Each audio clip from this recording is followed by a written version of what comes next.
loved ones and access basic health care. But today, you have the power to make a difference. By just contributing 1 shilling and 50 cents from your airtime, your generosity can provide access to sanitary pads, nutritious food, clean water, education, and life-saving medical care to those who need it most. To support this cause, please tune in to your favorite radio station under the KBC umbrella for step-by-step instructions on how to subscribe. KBC Helping Hands. Together, we can make a difference and bring hope to those in need. KBC Channel 1 magazine programs strive to disseminate news and information. Welcome to Happening in the World of Entertainment and achievements of individuals navigating through life. Be part of the intelligent conversation. Upper KBC Channel 1. Related to the interest of Kenyan public on various subjects of national importance. Basi karibu tujifunze. Keeping you up to date with the latest tech news, challenges, and remarkable stories of individuals with disabilities. and you have a say. Our magazine programs empower communities with words for conversations and a common language to approach the world. For your infotainment needs, we have a great range of programs. But the truth will come out one day. And for sure, I'll find out who that woman came between us is. If Alonso finds out, we'll get into trouble. Well, you're the one who caused these problems. You filled Rodrigo's head with the idea that Lucia was the best for him. Rodrigo Zuniga, you're a spineless ninny. Well, I guess she told you everything that happened on the day of her supposed wedding. Yes, but she told me that she's gotten over it. Do you believe that? We all know what he did, but you went too far. Of course not. Too far, I don't Letty. care. He deserves that. He should be the one suffering.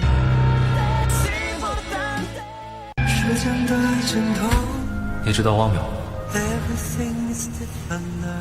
知道，一个纳米科学家。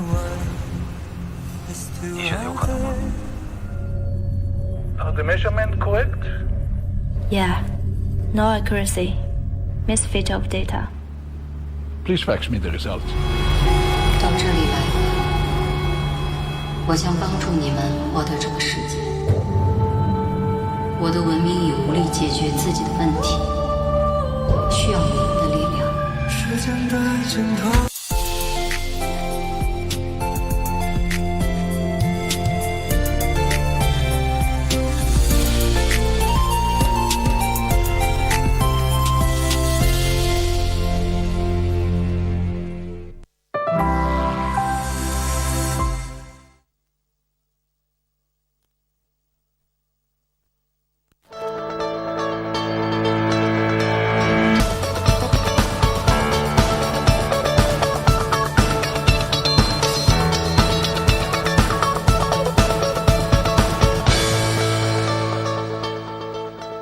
Welcome, Kenya. Good morning, Kenya. Welcome to the program. My name is Victor Lo. It's now the 9th day of January 2024. The year is already on the run. Actually, this is what we call marathon, all right? Marathon.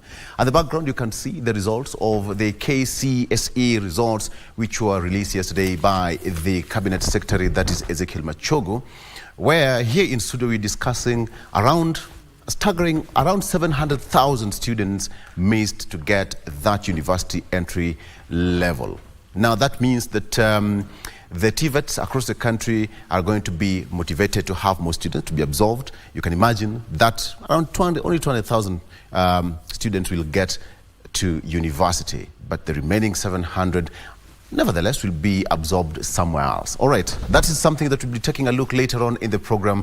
I'll be having that discussion. Meanwhile, I'm sitting in for Regina Manyara, who will be joining us later on in the program. But nevertheless, we still have to get the show on the road. The only lady in studio is Vivian Mtoto Wandegwa and Mike Kijana Wamigwi. Yes. Good morning, guys. Good morning, to you. Victor. Right. Yes. And a very good morning to each and every one of you who is tuned in on the show this beautiful Tuesday morning. As always, we are pleased that you have chosen Good Morning Kenya to start off your day. Victor has just given us some numbers right there that is on the screen. And what is really worrying me is the number of E's that we have gotten to get from the 2023 KCSE exam results.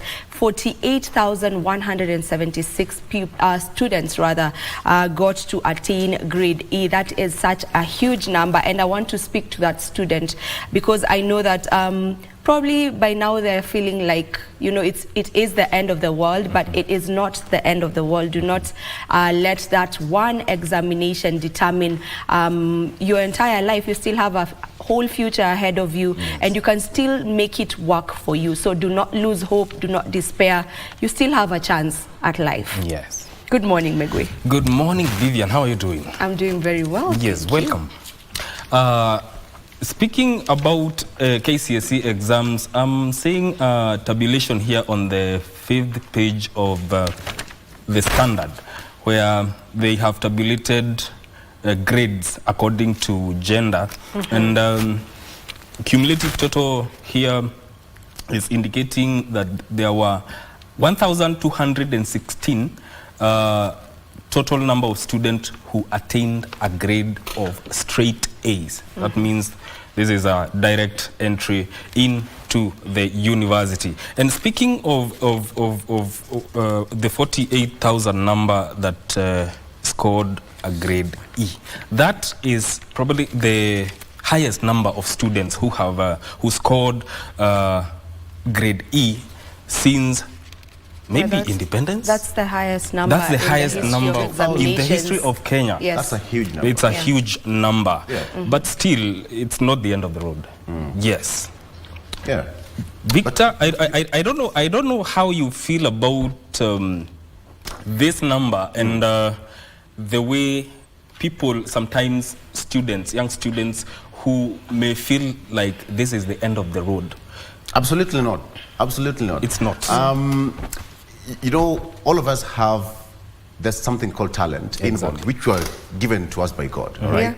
So you can actually make use of that talent that God gave you. We are talented in different ways, not academically. Yes. All of us are not talented academically. Some of us will find their way somewhere else. Artisans, some of them will be good drivers. Some of them will be good electricians. Some of them will be good footballers. Yes. Good hairdressers, Exactly. This is the time now you have to exploit. Ask some of them, what is your talent? Some will tell you, imagine I don't know. Listen, you have a talent. You just need to explore it. Discover what your talent is. This is the time. 48,000 is a big number. In other words, we are saying you are in charge of your own future. Yes. Absolutely. This is, you take charge of your own life and the direction that you want to take in as far as your life is concerned. Yeah. Now, there's another aspect about that was mentioned by the CS Machogu. There's around 2,000 students set to join Form 1 without sitting KCPE. Now, that has raised questions on the criteria for admission because as a student, some may feel the frustrations of not sitting for an exam, yet they are proceeding to Form 1. That, and some of them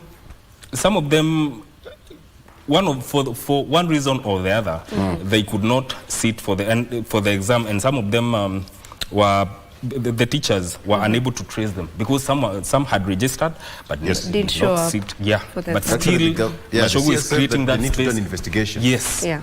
Yeah. There's a lot. Okay, and remember that's the last cohort of the 844 system. Yes. KCSE is kicking in, so there's no option, but nevertheless, life has to go on. Yes. It does. All right, guys. All right, so let's do this. In as far as news is concerned, starting with the issue of the examination. And now, thousands of students are now celebrating the results of the 2023 Kenya Certificate of Secondary Education released yesterday. 1,216 candidates obtained an overall grade of A compared to 2022, where only 1,146 attained the same score. And as Sarafina Robi now reports, the improvement has also been attributed to the new grading system that requires only 2 compulsory subjects. The mood was jubilant, the air electric at the Kenya High in Nairobi.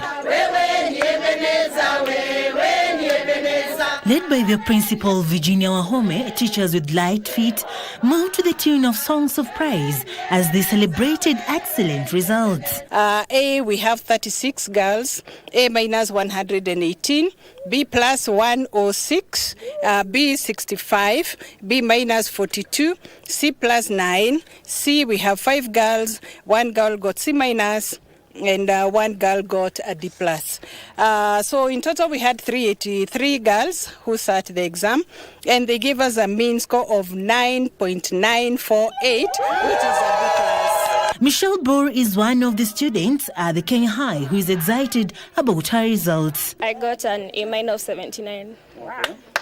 Yay! And to do engineering. Yeah. It was the same script at Pangani Girls as they celebrated top performances. But the results we have got shows that God will always defend the innocent. A with 81 points. I'm happy and I'm grateful to God. I've gotten a grade that will take me to university, and my vote of thanks goes to my teachers. This far, it is God. And I want to say glory unto him. This comes shortly after the Education Cabinet Secretary Ezekiel Machogu announced the results, where 1,216 candidates obtained grade A, 7,254 scored A minus, 18,078 scored B plus, 36,728 scored B, 59,514 scored a B minor, 78,343 scored a C plus, 92,612 scored a C, 107,471 scored a C minor, 125,006 scored a D plus, 155,276 scored a D, 165,861 scored a D minor, and 48,174 scored an E. The number of candidates who attained the minimum university entry qualification, grade C plus and above, was 201,133 in the year 2023 KCSE examination, compared to 173,345 in the year 2022. This has been attributed to the new grading system that reduced the number of compulsory subjects required to compute the mean grade to only mathematics and one of the best performed languages. I think the new grading system is good because it is going to give the students an opportunity to do what they do best. National schools produce the highest number of candidates with an overall mean grade of A, followed by extra county, private schools, county schools and sub-county schools. Candidates can access the individual 2023 KCSE results online through a link on the NEC website or directly through the URL https://nec.ac.ke. With the new grading system, the teachers and students are optimistic of a good transition to universities and other TVET institutions. Serafina Robi from the Kenya High. All right, still on education matters, female candidates recorded a better mean grade, mean score than male candidates in the English, Kiswahili, CRE, Home Science, and Arts and Design. Their male counterparts recorded a better mean score in 10 subjects, among them mathematics, biology, and chemistry. 104,898 male candidates scored a mean grade of C plus and above, compared to 96,235 male students. What a man can do, a woman can do better. The 2023 Kenya Certificate of Secondary Education results are out, and the girls have all the reasons to celebrate. Female candidates recorded better mean score performance than male candidates in 5 subjects. Male candidates recorded better mean score performance than female candidates in 10 subjects. Female candidates outshine their male counterparts in languages as well as Christian religious education, home science, and art and design. They, however, were unable to beat the boys in sciences, as male candidates carried the day in mathematics, biology, and chemistry. 11 counties had a significant entry more merit than female candidates, while 9 other counties had a significant entry of more female than male candidates. Counties such as Garissa, Mandera, Wajir, Turkana, Samburu and Narok recorded a high number of male candidates who registered and sat the examinations compared to girls. However, more female candidates registered and sat the examinations in Vihiga, Elgeyo Marakwet, Kirinyaga, Meru, Kiambu and Nairobi. From the results, 104,899 male students scored a mean grade of C+ and above compared to 96,235 female students. All right, the government has defended the conduct and the integrity of the 2023 Kenya Certificate of Secondary Education. Education Cabinet Secretary, that is Ezekiel Machogu, says that 4 candidates had their results cancelled over irregularities and 4,109 others have also had their results withheld. The 2023 Kenya Certificate of Secondary Education examination results were released and they didn't fall short of examination malpractice.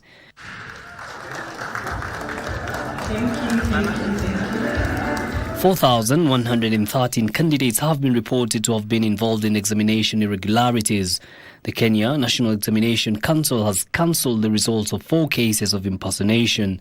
The search of the remaining 4,190 candidates who were suspected to have engaged in examination irregularities have also been withheld pending the completion of investigations in their cases within a period of 20 days from today.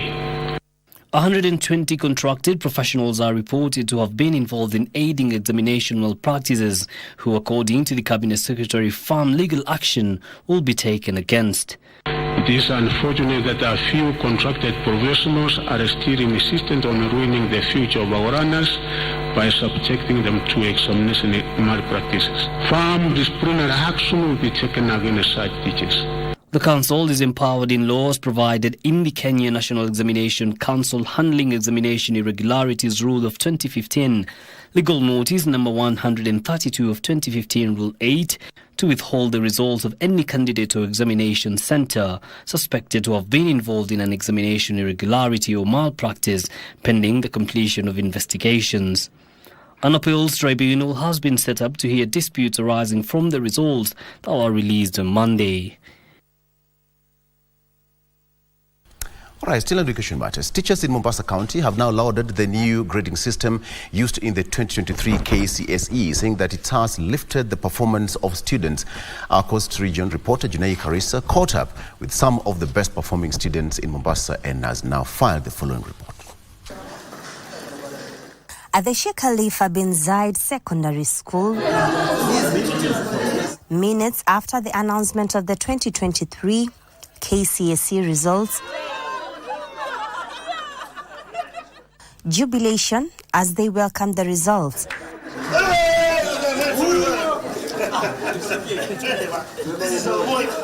Abdallah Isa Timami, one of 8 students who scored straight A's, could not hide his joy as the fraternity celebrated his success. I didn't expect it, but yeah, alhamdulillah. He's being humble, he's being humble.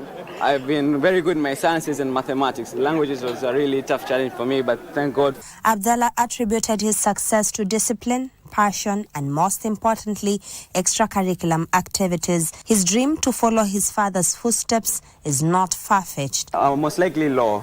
I'd like to take the footsteps of my father. The new grading system received accolades from the lot. These results have also been propelled because of the new grading system, whereby they only considered one language. That's very. We expect to do a 9.5 or above. Yeah, alhamdulillah. Already the 8 A's are more than what we got last year. Last year we managed 7. So this means there are good things still trickling in.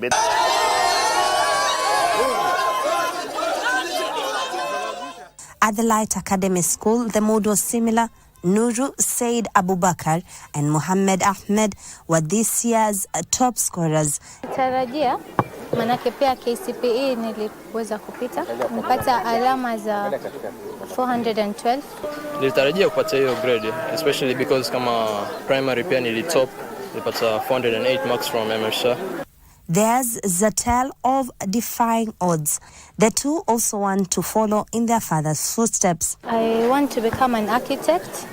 My dad inspired me. I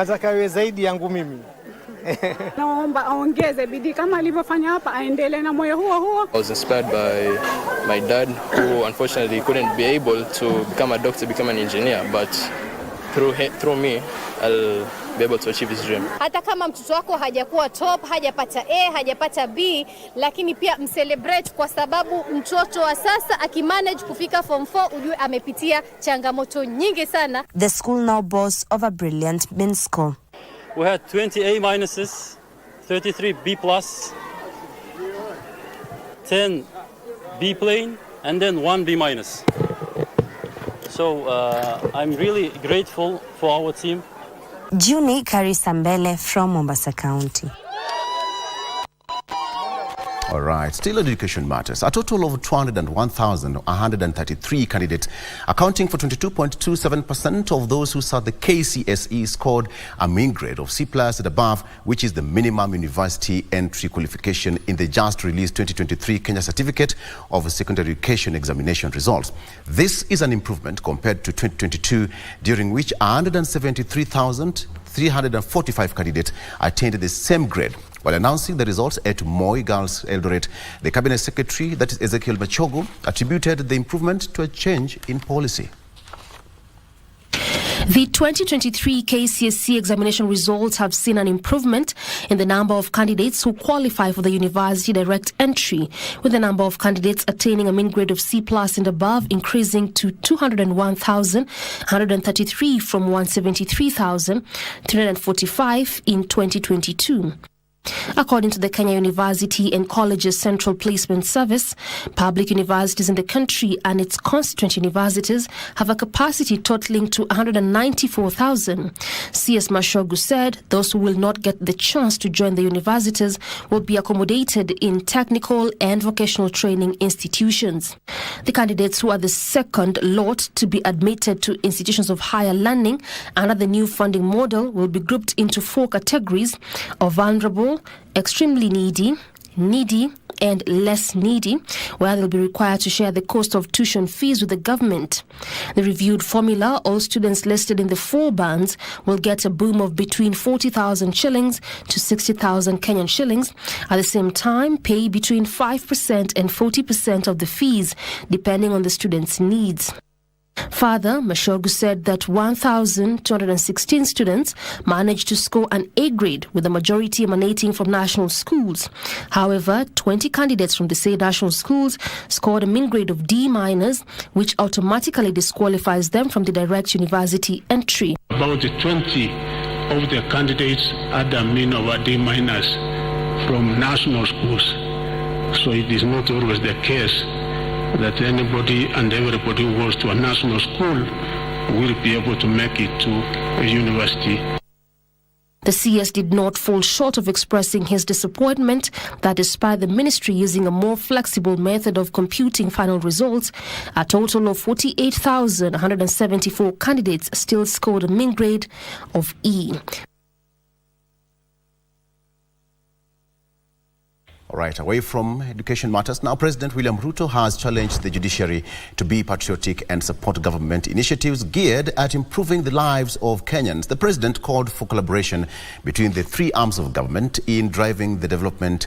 He said any move to stop the affordable housing program, which would be denying the youth job opportunities. He spoke in Tarbo, was in Gishu County, while laying the foundation stone for a new block at Kamagut Primary School, where, listen to this, he undertook his early primary education. Give us on minor now reports. Very good. President William Ruto on Monday sustained the defense of the affordable housing program and the new healthcare system against petitions presented to the court to stop them over their legality.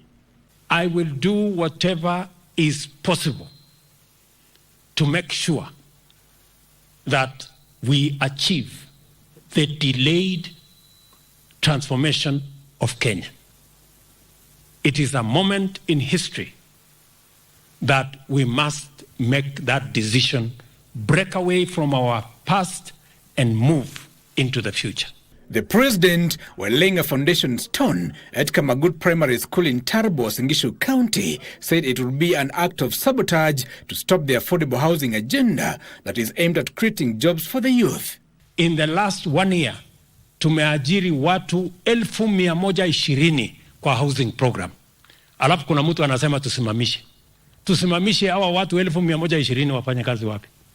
At the same time, he defended the planned reorganization of the healthcare system that will see a transition of a national health insurance fund to a social health insurance fund, saying it is a right of every Kenyan to access affordable healthcare. We now have an opportunity as a country to change. There was a time when there was no government policy. We now have a government policy. There was a time when there was no leader to make the hard decisions. I am here to make the hard decisions so that Kenya can change. Let us give ourselves a chance to take Kenya forward. While asking the judiciary to be patriotic, the head of state called for collaboration between the three arms of government for efficient service delivery to Kenyans. Nataka niwaulize mahakama zetu pia, they should be patriotic. They should think about the welfare of the millions of Kenyans, those who do not have jobs, those who are selling their property so that they can pay hospital bills. President Ruto also emphasized the need to reduce food imports by focusing more on local production. The president is expected to launch the construction of about 10,000 affordable housing units in Eldoret on Tuesday.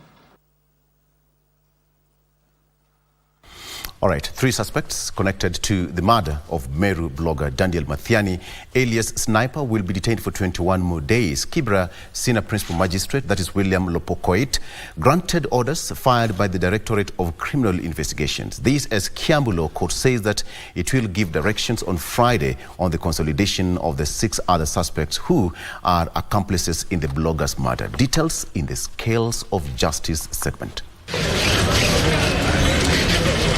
The trio Boniface Githinji here alias DJ Kaboom, Brian Mwenda alias Brayo, and Grace Gadhambi Githinji were on Monday arraigned at the Kibera Law Courts under tight security. The magistrate okayed the detention of the suspects for 21 days. Kiambu Senior Principal Magistrate Merisia Apondo will on Friday direct on whether the first suspect's case, who had been arraigned in the Maua Law Court, will be merged with the 5 at Kiambu. I wouldn't mind if the court will to allow us to put in an affidavit by tomorrow, very early in the morning. Then we can come back the day after tomorrow. Then we'll have the full day to prepare so that you don't give these people their liberties just early. They are entitled to some direction from the court. The 9 accused persons allegedly lured the blogger to his death. The counsels for the respondent are granted leave to file and serve their formal response by close of business tomorrow, the 9th of January 2024. The state will have a day to make their formal response or reply. The application will be heard on 12th of January, as this is a public interest case. Meanwhile, the DCI has been granted 21 days to complete investigations on a suspect John Matara, who allegedly killed Scarlett Wahoo in Nairobi's South B estate. The suspect, who was arraigned at the Makadara Law Courts on Friday, will remain in police custody until 26th of January the year 2024, when he will be availed in court for plea taking. The DCI is urging members of the public who might have been his victims to report to the nearest police stations. Elsewhere, a medical student accused of attacking health workers in Port Victoria Hospital has been arraigned in the Port Victoria Law Court. Chief Magistrate Ann Karimi ordered the suspect to be held at the Corinda prison until the 17th of January after the prosecution requested 7 more days to complete investigations. All right, it's now 7 a.m. on the dot. Please, let's take a break. We'll be right back with more. Stay with us.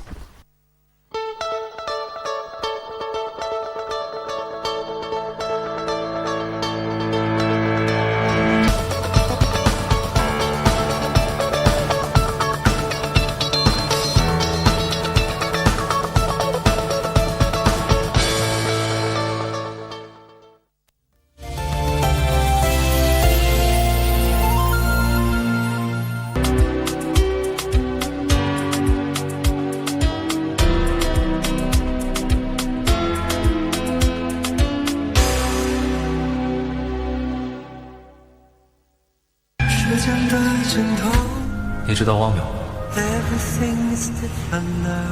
知道，一个纳米科学家。你觉得有可能吗？ Are the measurements correct? Yeah. No accuracy. Misfit of data. Please fax me the results. 到这里来，我将帮助你们获得这个世界。我的文明已无力解决自己的问题，需要你们的力量。时间的尽头。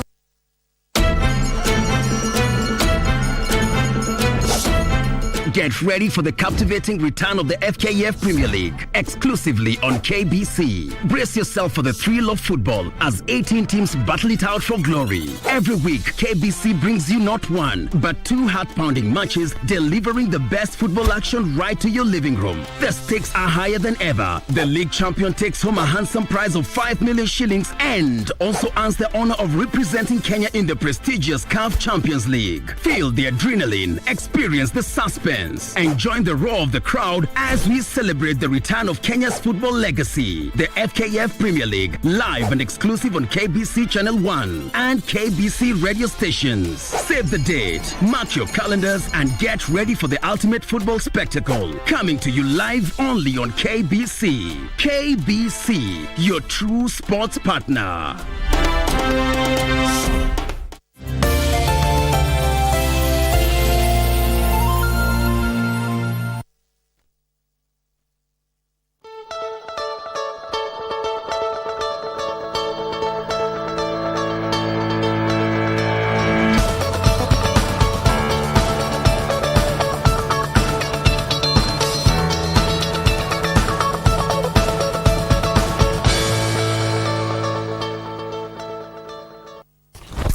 And welcome back. Now, youth organizations in Mombasa County are now calling on both the national and county government to set aside funds to facilitate the execution of programs geared towards education and empowering the youth. Elsewhere in Lamu County, the Bajuni Community Council of Elders has provided funding to help 6 students who scored over 400 marks in last year's KCPE national examination. This and more of the stories in our county news roundup. Speaking during the second mega Islamic festival organized by the youth organization in Mombasa, the youths noted that the programs geared towards educating and empowering the youth in the society will address the prevailing vices that have continued to affect the community. Kila mtu akona ideas tofauti kulingana na mambo yanayoendelea katika jamii. Sasa tukaonelea sisi kama vijana tukaja pamoja, tukaona kwamba tukifanya kitu kama hii, mkusanyiko kama hii, tukileta baadhi ya mashehe waje wakae waelezee zile changamoto watu wanapata katika jamii, basi huenda sisi tukaondoa moja au mawili katika yale yanayotukumba katika jamii. Elsewhere in Lamu County, the Bajuni Community Council of Elders in Lamu County has provided funding to help 6 students who scored more than 400 marks during last year's KCPE national examination. Kitu ya kwanza kufanya kuempower the community ni kuhakikisha kwamba wamepata elimu ambayo ni bora, quality education, na kuweza kuhakikisha kwamba kuna ile uwiano, wale ambao hawajiwezi kupata elimu wamesaidiwa. The funding aims to help students from various schools in the county in preparation for joining high schools. And in Kakamega County, nurses in Mukumu Mission Hospital have downed their tools. The nurses lamented over delays in salaries and poor working conditions. Mukumu Hospital has so far been closed down to find a solution to the employees' strike. We have been patient enough for the last 5 months, working without any salaries in our banks. We are in an hyper-financial situation as we speak now. We lack essential service. We lack essential supplies and infrastructure. Sometimes patients come to us and we are not able to provide them with the necessary services because we lack drugs. Finally, in Makueni County, a patient died due to an alleged lack of medication in a hospital in the region. Kama bangu angeshughulikiwa venye tuliingia, I could at least save him for where I can. What we have observed, this is not the first case we are hearing. There are so many cases. Either the doctors don't want to work or there are no equipment. The family of the deceased claims that despite the hospital having a CT scan machine, they were ordered to find 17,000 shillings for the patient to have the scan at a private clinic, an amount they could not raise. Mimi nataka kuuliza department ya health katika hospitali ya Makueni waangalie shida iko wapi, kwa sababu mpaka sasa bado watu wanalalamika kuhusu hali ya matibabu katika hospitali ya Makueni.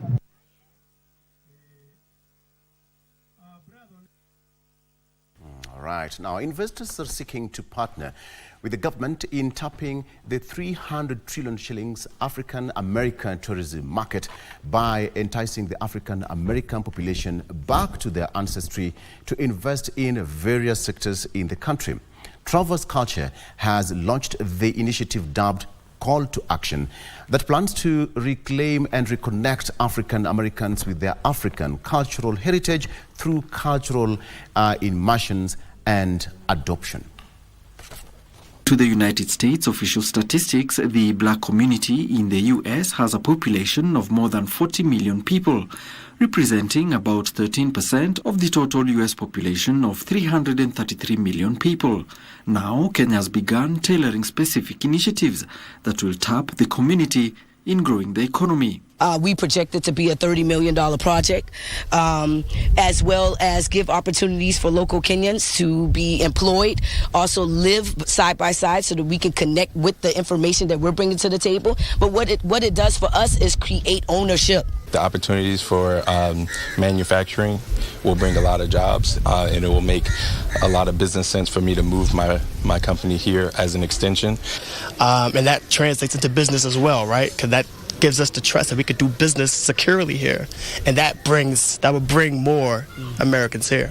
The initiative targets to bring 3,000 to 5,000 visitors in 2024 to tour Kenya, invest and settle in the country. All this to offer a modern African living experience for the African American returnees and Kenyans, with investors having access to various amenities like schools, hospitals and shopping malls. What we're looking to do is build the first ever estate here in Kenya where African Americans or Africans of the diaspora and our Kenyan counterparts live side by side in one community, the first ever in East and Central Africa. Players say such trips and initiatives act as an eye-opener for many visitors who plan to invest in various sectors of the Kenyan economy, like real estate and the hospitality industries. However, actors are calling for more incentives in attracting such demographics. Moving forward, hoping to be able to establish a homeland here with the help of Travers Culture and what they are bringing forth. The one thing that I would ask, if possible, is to do something about the import-export taxes, because getting materials out of Kenya and selling it in other markets will be difficult, but there is enough market here to make business sense for me to bring my practice here and sell locally also. Currently, the Kenyan government, through the North American Trade and Tourism Plan, is targeting to increase the number of Americans visiting Kenya to more than 1 million by the year 2027. All right, some sports now. Sports Cabinet Secretary Ababu Namwamba has reaffirmed the government's full support to Kenyan team with the 200 days to go to the Paris 2024 Olympics. Now, the CS said that the Paris Olympics are a top priority for the ministry this year. Namwamba singled out national women's volleyball team, Malkia Strikers, and the national sevens team, that is Shujaa, for the booking a ticket to the Olympics. Namwamba was speaking during when he received the status report from the National Olympic Committee of Kenya.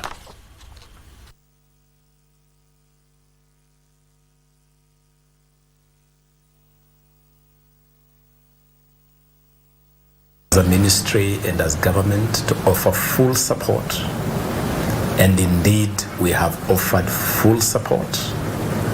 We have retreated with the National Olympics Committee and planned and drawn the roadmap to Paris 2024. Corporate world to join us in going forward in preparation of these games, to come in terms of support, in terms of sponsorships. That's what we want to see and work together to celebrate these games. And for us as a ministry, as we are all aware, we must ensure that we work together with NOC to ensure that the road to the Olympics is well and prepared.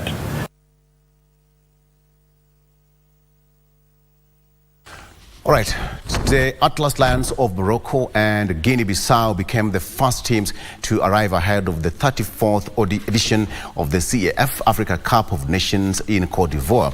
The Africa Cup of Nations is slated for January 13th to February 11th. Quarter-finalists at the last edition in Cameroon, the Atlas Lions of Morocco are in Group F with the two-time champions Democratic Republic of Congo, 2012 winners Zambia and the Taifa Stars of Tanzania. The 1976 champions will be making their 19th appearance in the history of the championship. Starting to put together a side that will hope. Guinea-Bissau coach Basiko Kande says they want to reach the knockout stages of the CAF Africa Cup of Nations after arriving in Cote d'Ivoire. Guinea-Bissau became the second side to arrive in the West African country. Drawn to play in Group A, Guinea-Bissau will face a tough challenge against Nigeria, host Cote d'Ivoire and Equatorial Guinea. African champion Senegal will arrive on Ivorian soil on Tuesday. Also due for Tuesday is record 7-time winners Egypt and Mozambique.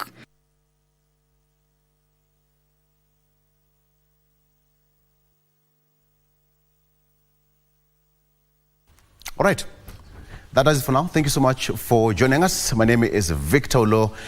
Done with sports, done with business, done with news and everything else. So let's take a break, and we come back. We are going to get straight into the people and politics. Thanks so much for watching. Good morning.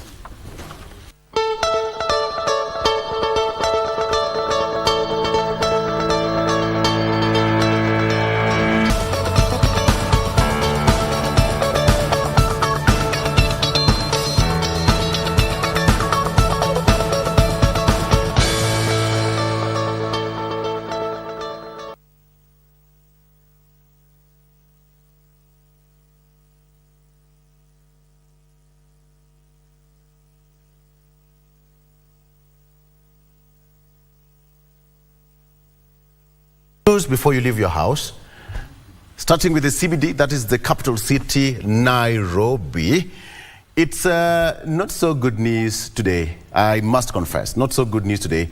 Let me start with here. This is Juja Road, Muthaiga. Thika Road is already a mess. That's extending towards Limuru Road. All right, you can see for yourself here. It's all red. That's headed towards, no, let me have it. Thank you. All right, Thika Road, all the way coming from Madari Mental Hospital, coming down to around Pangani. Interchange there is already bumper to bumper, spilling over to Kiambu Road towards the Directorate of Criminal Investigations. That is where the problem is. Wata Juja Road, you'll have to be a bit patient because today is not that good.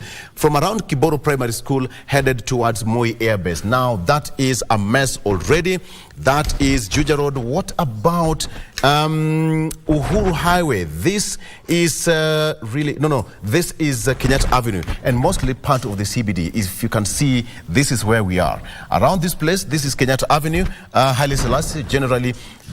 Around Bomb Blast, the Kawaida Bomb Blast that you know, this is headed towards Marikiti Market. You know, that stretch. So the entire section is spilling over all the way from Haile Selassie, coming down to Marikiti Market, down to Machakos bus station, headed to Landis Road. You can see the way it looks. It's traffic bumper to bumper, Landis Road, until you get towards the roundabout at the Juakali. This is where it is. If you know where Juakali is, around City Stadium, it starts from Juakali, coming all Landis Road, inbound, all the way coming to Mudura Market, past Mudura Market. That is Bachakos bus station as you come towards Haile Selassie Avenue up to the Bomb Blast roundabout. Now that is the situation in the CBD. Now that is going to affect many streets in the city. Of course, that's the spillover and the ripple effect to that is going to be felt. CBD is already a mess. What about Mombasa Road? Mombasa Road looking good because of the alternative routes. We have the expressway. If you want to move from Lolongo all the way to ABC Place, then 500 shillings is what you have to part with. Langata Road looking pretty fine as far as this is concerned. Coming towards Nyayo National Stadium, kila kitu iko sawa. Ngong Road, good morning. Ngong Road looking okay. The only problem is a bit of the traffic here at the Junction Mall, but after that, it's moving. What about Kingara Road joining Gitanga Road? That is where the problem is, okay? The problem is at around, Kingara Road joining Gitanga Road. After that, Gitanga Road is moving pretty fine. That is that. Westlands coming into the CBD looking good. All right. What about the traffic in Mombasa? Mombasa, good morning. The traffic is only experienced at around Sheikh Abdallah's. That is road there. But after that, everything is moving fine as you head towards Kongowea Market past New Nyali Bridge, going out or inbound. The problem is a bit of some Kongowea Market there. We understand why. After that, it's moving to Bombolulu Sports Stage there, Naivas Supermarket, City Mall, headed all the way outside. That is Malindi Road looking pretty okay. That is Mombasa. What about the Likoni Ferry crossing channel today? Good morning. What to Likoni? The other side of Mombasa is where the traffic is. But till you have to understand where the situation, why it's always like this one. So far, so good. Mombasa, good morning. All right. What about the traffic situation in Kisumu? Kisumu City, I wonder why there's no traffic here today. All the way from around we got here, that's the Lake Basin Mall. That road now looks pretty fine. For those who've been to Kisumu lately, it looks fine. The flyover, which was menace for a couple of years, is now done and dusted. It's completed. It looks good. So all the way from Kondele roundabout, headed towards Kakamega Road, it's all okay. It's all fine. That's what it looks like. In Kisumu, coming down to the CBD, so far so good. And then, how about headed towards Ahero Junction, Boy and Rabur Stage, Kisumu outbound, looking pretty fine. That is that. That is Kisian headed towards the Kisumu International Airport, looking okay. So yeah, Kisumu pretty fine. That is as far as the traffic situation in our major cities is concerned. So yeah, let's wait and see what is going to be moving forward. All right, later on we'll be taking a look at what we have in the traffic in our CBD. And yeah, for those who've not left, let me just give you, for the benefit of the doubt, Nairobi, that's what it looked like today in the morning. I think people are back to work fully. So once again, I'm reminded to give you the city, the CBD, what it looks like. Thika Road, a mess, all right? Landis Road, Juja Road, not looking okay. Landis Road, Watwa Jogo Road, Leo, you'll have to be very, very patient because Jogo Road, utakuja too, but the moment you hit around Bama Market, Hapo, that's where the mess will always begin. But you can take an alternative route coming to Pemba Street all the way to Lusaka. If you want to go the other side, join Lusaka Road and head towards any direction you'll have. Get an alternative route. That is what it looks like today in our major cities in the country. All right. So let me start with newspapers as we start on the front page. Very good. Let me start. Let me start with the People Daily. I beg your pardon. Sorry for that. Let me start with the People Daily here. On the front page of the People Daily, that is what it is on the People Daily. Alarm of a high number of exam flops. This is what it looks like. Number of exam flops and examination. This is tough journey ahead of concern as we take a look at the 690,000 students who failed to score university entry points of C+ and above. That is what it have. And the number of students who actually scored E, 40,000. And my colleague Vivian is not amused. She's not amused. So, front page of the daily, of the People Daily, alarm over high number of exam flops. Exam flops. That is what's on the front page of the People Daily. That's what you have there. All right. So the examination results were released yesterday for the first time in Gishu County, and the president received the report.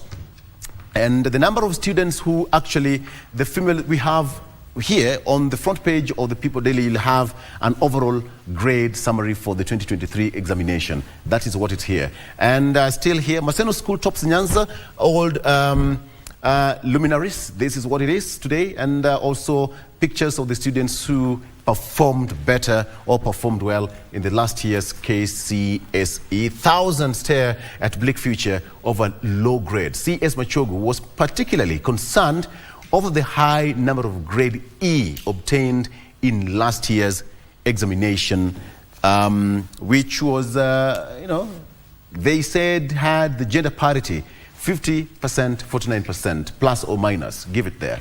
There you have it. So students improve in maths, Kiswahili, music, and chemistry. As far as the report is concerned, the male candidates, however, recorded better mean score performance than female candidates in 10 subjects. Male candidates, however, recorded better mean score performance than female candidates in 10 subjects. These were mathematics. Let's go. These were mathematics, Kiswahili, biology for the blind. That is biology for the blind, CRE, business studies, German, music, chemistry, building construction, French, and electricity. That is according to the report. Overall, according to Machogu, I am impressed by the quality of grades that are coming out of sub-county schools that produce 283 candidates with mean grades of A and A- in the 2023 KCSE. Junior schools suffer 42,117 tutor shortage. That is what it is. There is a staffing shortage of 42,117 junior schools owing to the transition of the students second class of this level this year. The Teacher Service Commission has said, the secretary, that is Nancy Macharia, yesterday said that the number of teachers required this year in junior secondary is 99,045 against the current number of 56,928. That is as far as that's concerned. All right, moving quickly. Top performers walk with heads and shoulders high in celebration. It's always a familiar picture every year after the examinations. Results are released across the country. I wonder where we never show. I think this is part of the media that we only show the good side of it. I don't know why. I think we also need to start showing the face of gloomy students who have not made it. All right? So that is it. This is what we have. Okay. So that's as far as concerned. So, okay, we'll talk about that. Mixed reactions as Murad endorses Raila for 2027 polls. Again, politics. Interesting. Mixed reactions as Murad endorses Raila for 2027 polls. Jubilee Vice Chair says that ODM leader should make a fifth try at the presidency while others disagree. Okay. So that is what we have on the front page of the People Daily. All right. We take a look at the front page of the People Daily with my guest in studio now. Gentlemen, good morning. Eric Wadude Muturi. Good morning. Good morning. And salam and Happy New Year. Happy New Year. Yes. Also to the viewers. Mm-hmm. You remember last time we had Christmas here? Yes. Now we are back in the new year. Even as we take our children back to school, it's even as we have the exams being announced, we are also taking more children to school this morning, starting from yesterday. Yes. I believe this is a good year. All indications are that we've started on a positive outlook, and I'm sure we'll be discussing more of this as we get into the show. Very right. Very right. Oscar, good morning. Good morning, sir. How have you been? Fantastic. Good to see you. Good to see you. Happy New Year to you. Happy New Year. Where did you spend your holiday? I was somewhere in Kajiado with family. I didn't manage to travel to the village this year round. We should tell the elders. Yeah. You denied them their rights over Christmas holiday. Their rights. But Eric, sometimes... You see why elders were calling us? Something was amiss in the village. But nevertheless, I hope you had a good one. No, we had a good one. All right, great. So we were taking a look at what we have on the front page of the People Daily. Alarm over high number of students scoring examination. This is what we have. Alarm over high number of exam flops. Johnny, there's a tough one ahead. Concern over 690,000 students failed to score varsity entry points of C+ and above. Oscar, you are a teacher. Yes. Let me just start with you and get your voice on this. Yeah, this is a high number of exam flops. I think the entire process, the entire exam system has not reached the expected bar. I teach, and I don't know if 50% of my students fail to pass. 50% of my students fail to pass. That means that the communication, the link, the communication between the teacher, between the tutor, or between the instructor and the learner, there was something wrong with it. For instance, when I went to school and when you went to school, you know, we never used to get E's in exams. I also don't give E's because when I mark a paper and find that a student is getting an E, yes, I must question, did he attend? Was there a problem in the system?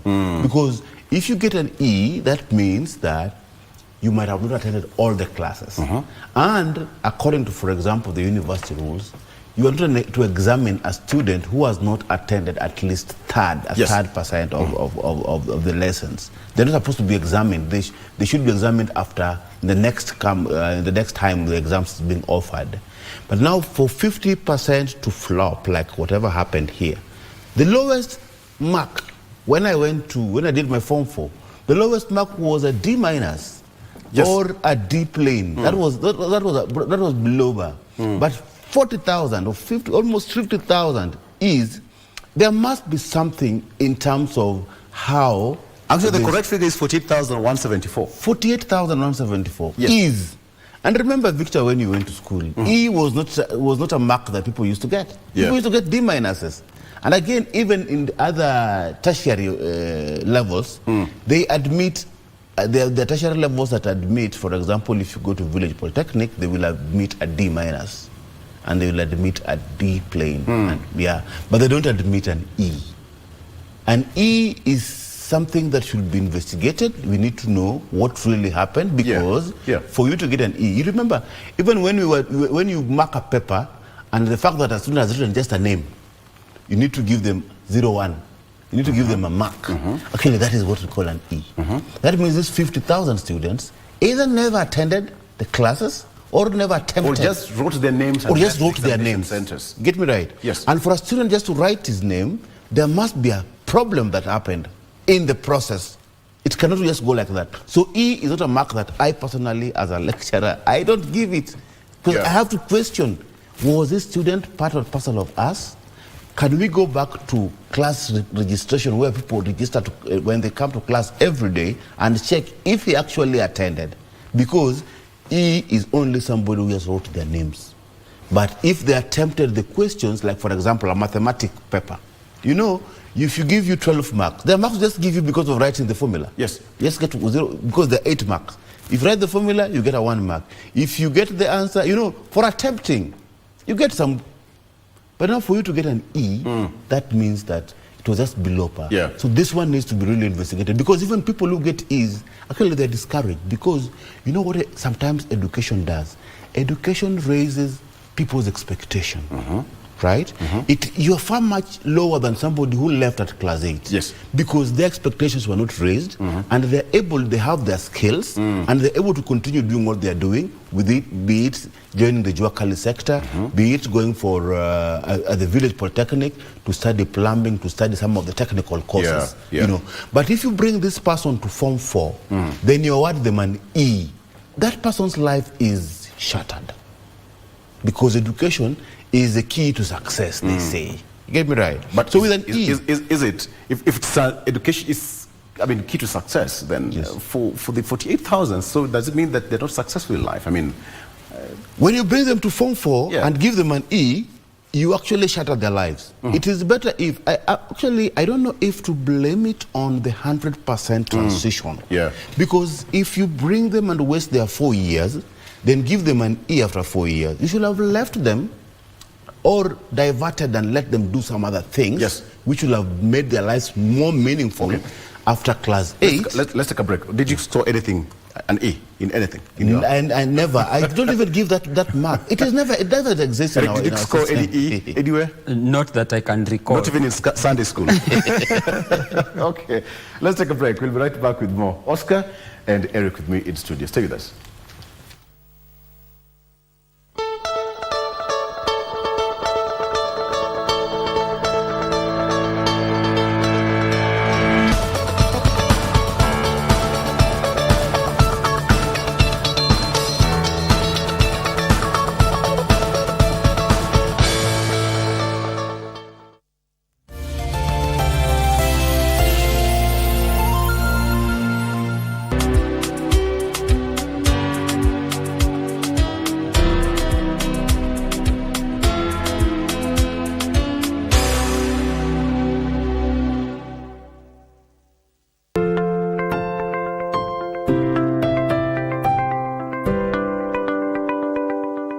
In a world filled with uncertainty, there is one thing we can always count on: the power of compassion and generosity.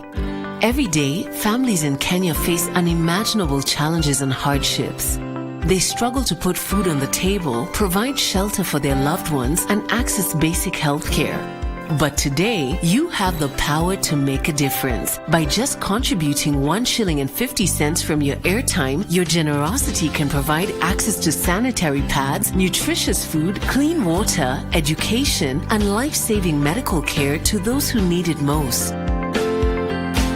To support this cause, please tune in to your favorite radio station under the KBC umbrella for step-by-step instructions on how to subscribe.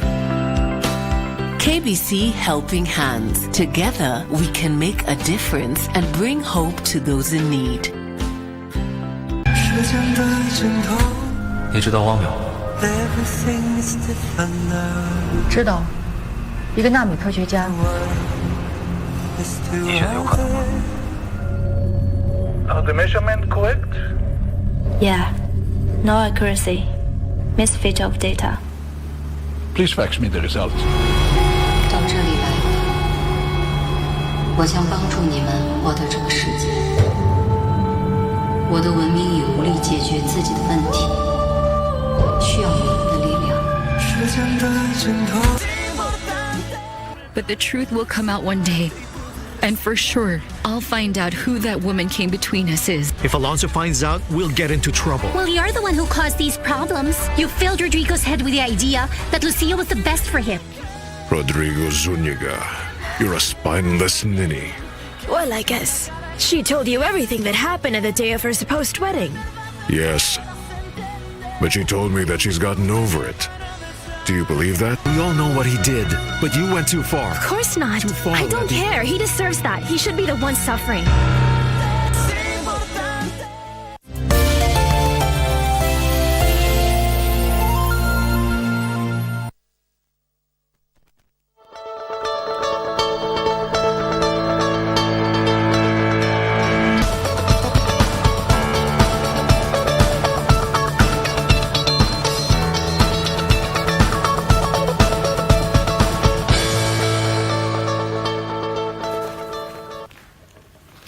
All right, welcome back. So let's take a look at the front headlines, what you have on the papers. It's all about the examination. And Eric, now is your time. We are taking a look at what we have here on the front page of the People Daily, and this is it. Alarm over high number of exam flops. That is 693 students failing to get this on. But the most important one is the number of students scoring an E, 48,174. But I mean, look at it, plus or minus, the gender parity at this particular point, as per the data, is 50-50. But let me start with the front page. What do you make of this front page? Thank you, Victor. You know, the reality is that it's our education system is very cutthroat. And sometimes when a student is unable to score a grade that gives them a lot of stature in the society, you know, most of the times people know that you have a candidate in school, whether in class 8 or in form 4. And most of the times they will be waiting to hear how much your child got. And therefore sometimes parents whose children score an E tend to feel ostracized, and they tend to feel like their children did not make them proud. But you know also, Victor, we must remember that our education system has come from far. If you recall, there was a time in this country when there was a lot of rampant, you know, theft of examinations, which to some extent was curbed when we had an education secretary, cabinet secretary called Fred Matiang'i. And you remember he received a lot of accolades as a result of being able to stem the issue. But then there was still an issue where, you know, if you did not score an A, you remember during Kibaki's time there was also proliferation of universities. Everyone wanted to go to universities. And you realize that this government is also adapting a system where they want to encourage more people to go towards TVET institutions. My desire would be that we, and it's a good thing we are moving into the CBC system, because I believe that sometimes when your child scores an A, even the child themselves, they tend to feel demoralized. With an A? No, with an E. Okay. With an E. You know, it depends on pronunciation. You know, when you get an E in the village, sometimes you want to pronounce it as if it's an A. Oscar, you have a duty. Take us to class. A-A-E. Okay. You know, sometimes you want to pronounce it sound like an A. You're right. But I think there is need to dig deeper into the reasons why we have such number of A's. I know there is what Oscar might know they call, you know, a normal curve. You know, we must dig deeper and find that is it warranted to have 48,000, because those are 48,000 Kenyans, and those are Kenyans that we are going to meet in the job market. We need to understand what conspired or what transpired for these students to be able to get an E. I think we need to investigate the system more, because you remember since we announced also KCP, there have been certain anomalies. Even now there has been speculation that there are certain anomalies with the examination. So yes, there is a wider problem as revolves how the government is handling exams, but there is also room to dig deeper and find out why exactly are 48,000 students getting an E? What exactly happened? Because this is a child that went through the education system from class 1 to form 4. You know, those are 12 years of study. So 12 years of study to culminate in the lowest grade possible, because the student who got 0 and the student who got 10, they are all ranked in the same category of E. So we need to dig deep and find out, is it a fault with our education system? Is it a fault with our students? What exactly transpired for someone to get through the education system, sit in an exam room, and actually get out with an E? Remember, this is the last cohort of KCSE, 844 generally, and we are getting the new system. Do you think it would have been, okay, devil's advocate, more deliberate to have very few students joining the university? I think yes and no. And I say yes and no because, you know, government's policy has now tended towards having more students in TVET institutions. Very good. There has been a concerted effort to reduce the number of students that go to university, which in my opinion is a bit fair, because, you know, during Kibaki's time, we converted every room. You know, you used to find that. But is there a better way? Is there a better way of sending those students to TVET institutions? No, I'm not saying giving them an E is a better way of sending them to a TVET institution. I am just saying, that's why I started by saying we need to look into why, the reasons as to why 48,000 candidates can actually have 12 years of education and get out with an E. Yes. But having said that, I know there is a deliberate government policy to ensure that we have as many students as possible in TVET institutions, so that we move into a skill-based economy. Yeah. You know, when you hear government saying we want to export labor to certain countries, there are certain skills that we need to export to different countries. And also, even as Kenyans, there are skills that we also require in terms of services that we need to have going on. So yes, there is deliberate effort by government to take students to TVET. It's true this is the last KCSE we are going to have now moving forward. But I believe there is need, and there is an absolute need to conduct an investigation as to why our own children, 48,000 of them, went into an exam room and got out with the lowest grade. Exactly. When you look at the number of colleges, and not colleges per se, but the schools, you know, way back in the days, it was certain schools, you know, which were, if you don't find that school in top 1, 2, 3, 4, 5, then that was not a KCSE. This time around, we've been seeing coming from a school in Nyanza, another one headed somewhere in Nairobi, another one headed somewhere in Central. There is no consistency in terms of particular school X will maintain that position every particular year. Yeah. Okay, let me just say, Alliance was there, Star Air Boys was there, Mango High School, etc., etc. But right now, there is that change. Does it mean there is that aspect of competition, or schools are more getting their hands firm grip on education, that you don't have to go to a particular school to make it in life? I mean, look at it. You see, there have been problems with the exams, and we have exams cheating that have been going on. Apart from that, amongst these schools, there were schools that were upgraded from provincial schools that we had a long time ago. Yes. For example, Asumbi girls, Nia girls from where I come from, they were upgraded to national schools. So they're at the national levels. So what they receive, the capitation also that they receive, is about money. There's the link between whatever money a school receives and the results it gives.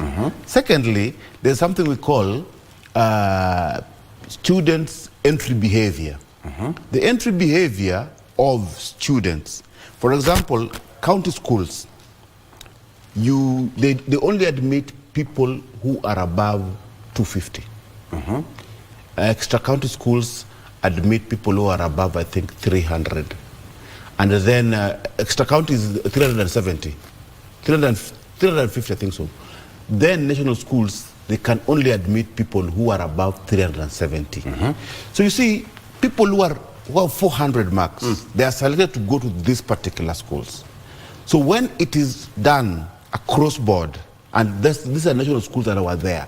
The long time ago when we had these specifics, Mangu, Lenana, Alliance, they were the only schools who had the entry behavior, who could admit people who were 400 and above. Right. But when it was dispersed, that many schools were upgraded, so they got a chance to admit to have an entry behavior of 400 and above.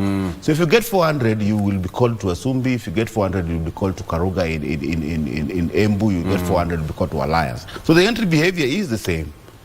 And again, the money that they charge in those schools are the same. Now, another thing before we get into this bit that you are now discussing, about this data that I wanted to discuss a bit. We had 48,000 E's. Yes. Right? But again, you should know that we had 3,860 students who registered but didn't appear. And the ministry said they need to investigate that. You see, it's like, remember when we had when the number of spoilt votes was going more than the vote that was cast. Remember in elections, right? So if we have 3,806 students who registered for exams and didn't appear, so we should also question, where are these people? And what is happening? So for the Minister of Education on management of KCP, and management of KCSE, I think I give the ministry. So now what happens to these 3,000 students who did not sit for exam? Look at it this way. The last cohort of KCSE was done and dusted by yesterday. Yes. It's a done deal. So what happens to them? You see, this is I don't know, a mirage. I don't know what we will do, because we should investigate. Currently, with the system that we have, I will tell you one thing, Victor.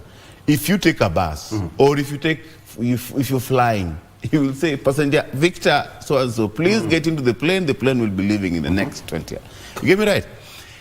If there are people who are, long time ago, when you don't appear, the area chief will come for you and tell you that we've been given information that so-and-so, you are a student in this school, you're supposed to do exams, you're not appearing in that class. But if we have a number of almost 4,000, not appearing, but registering to do that exam, this is a big number. Yes, this is a big number. Yeah. So management of KCSE and management of KCPE was bad, and I'm not sure about the KCSE. I don't know if this one is the last. I know KCP, that was the last. Yes, I don't know about KCSE. But moving forward, if this thing that we've managed for many years, number of years we've managed KCPE and KCE, we should have known how to manage it even much better. You get me right? All right. But now the new one, the CBC that we are managing, then might end up being more chaotic as opposed to what we've managed for many years. Okay. Yeah. Let's take a look at what you have on the front page of the Daily Nation. Very well, thank you guys. Kabarak tops KCSE. That's on the front page of the Daily Nation. That is Kabarak tops KCSE. Moi High School Kabarak walks away these years bragging rights in a list dominated by public, national and extra county schools. According to results compiled by, of course, Daily Nation, Kenya High had the best mean score by a girls' school, as some academic giants were shoved aside by newcomers, something that we talked about. I mean, the grading, the students' entry behavior. Yes, exactly, the students' entry behavior. And parents, students and schools caught off guard as ministry dumps SMS service to NEC online portal. It was chaotic. In last year's examination result for the KCPE, this time around it was online. I've seen some memes. One of the telecom companies, yes, they are very shocked that money has just disappeared from them. But it was a bit of a mess when during KCPE, yes, because it was bringing errors. And even this time, the website, I think this time they were accessing it from, it crashed. Yeah. Then I mean, someone very close to me checked in the morning, and later in the afternoon, there was a bit of discrepancy. I think Oscar has said something very important. I don't know why, as a country, we seem to be in a hurry, sometimes to do things that might bring a bit of embarrassment to us. I think there is need for us to sit back and say, look, whether we announce this today or we announce this tomorrow, it is better we announce tomorrow with the requisite and above board, rather than announce 2 days prior, and then we have to keep on course correcting as we move along. Yeah.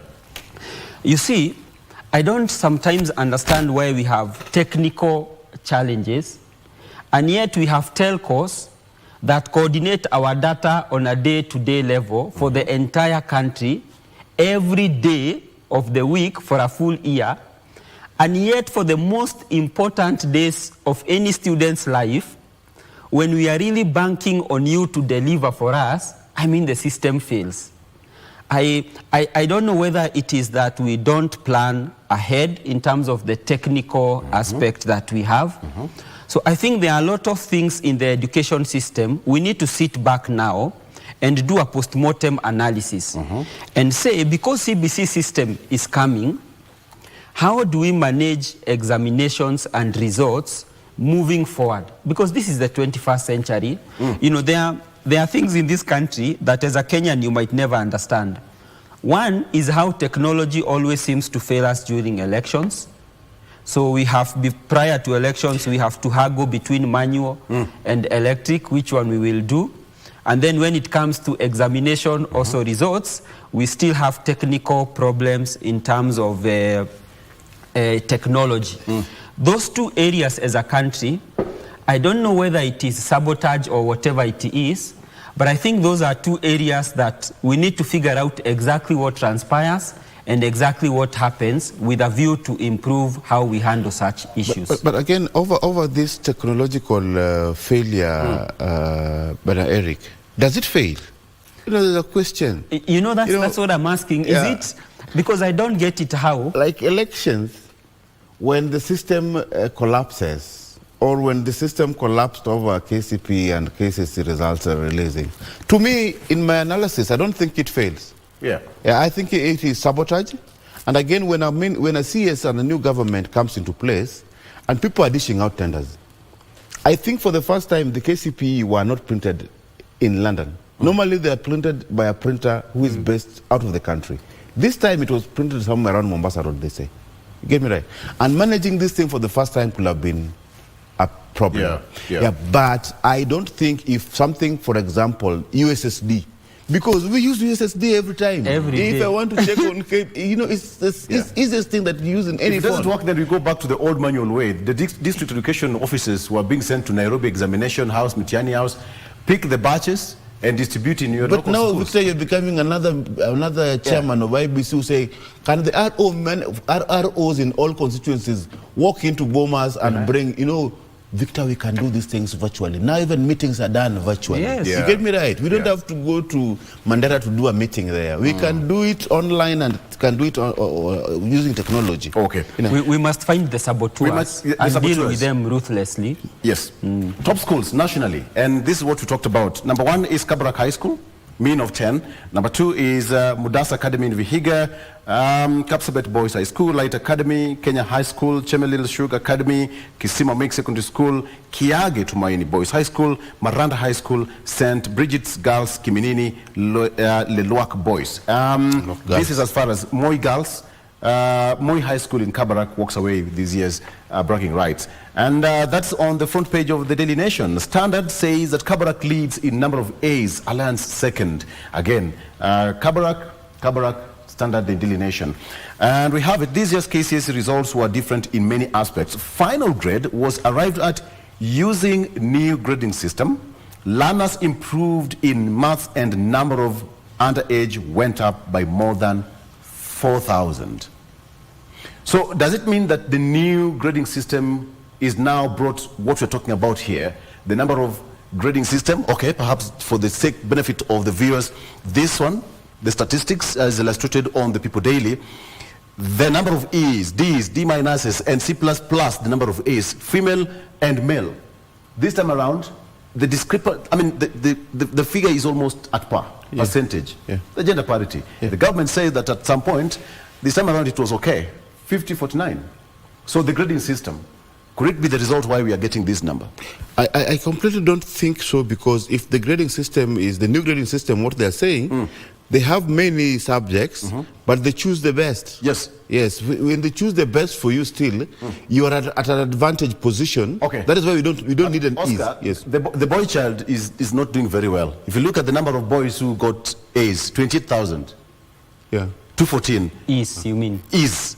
And ladies, female? 19? No, I think that will be wrong, because the question is how many girls attended and how many boys attended. Okay, this is the number of E's. This is the number of E's. Yes, the number of E's as female as per this one. But my position is that if you get 28,000 boys getting E's, you go back to how many actually how many boys registered for the exams. Okay. If there were many, that means there E's will be many than the girls. As per the gender, the number of A's, male 825. Yeah. So female 391. Yes. So that means that the boys are doing better in A's. Okay. But now, when it comes to E's, boys got higher. And boys got higher in A's also. In A's. Yeah. So they're doing better in A's and doing better in E's. Yes. Ladies, the female 391 A's, and now when it comes to E's, 19,960. But you have to see the registered numbers. How many boys registered to do the exams as opposed to the girls? All right. If there were many, that means there is. Gender, I think the boys are more. I'll get it. Yes. Okay. So if the boys are more, automatically at A's there will be more. At E's there will be more. There will be more in all categories, right? Because we count the number of people who registered based on gender. Yeah. Right. But then again, if you look at the number of this system, the way it is, Eric, do you think the government now must go back to the drawing board? And now that we are entering the CBC system, the kind of grading system they are going to use, the number of students going to get into the TVET institutions, and their valuable jobs in the market, do you think the government is ready? Because TVET will also churn out quality products into the market. Because if you have somebody missing a university entry by 1 point, all right, and you're sending that person to a TVET, you'd imagine what will happen after 3 or 4 years of TVET education.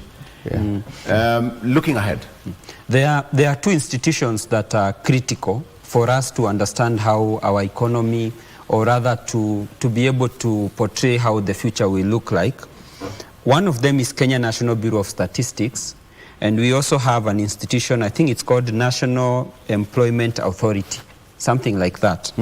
Now, why those two institutions are important is because then we need to sit down and figure out what exactly will the job market look like in 10 years or 20 years to come. Remember, 20 years ago, the careers that were available are not necessarily the careers that are available today. And I'll give you an example. I have a cousin who was in JKUAT studying engineering. And they wanted to drop out of school because they wanted to be a hype man. And the parents could not understand who exactly a hype man is.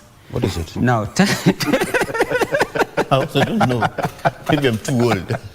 You see, that's exactly my point. So 10 years ago, there was no terminology maybe called a hype man. Right. But a hype man is the gentleman that, you know, when there is a crowd that is singing, there is a guy with a microphone hyping the crowd, leading the song and the dance.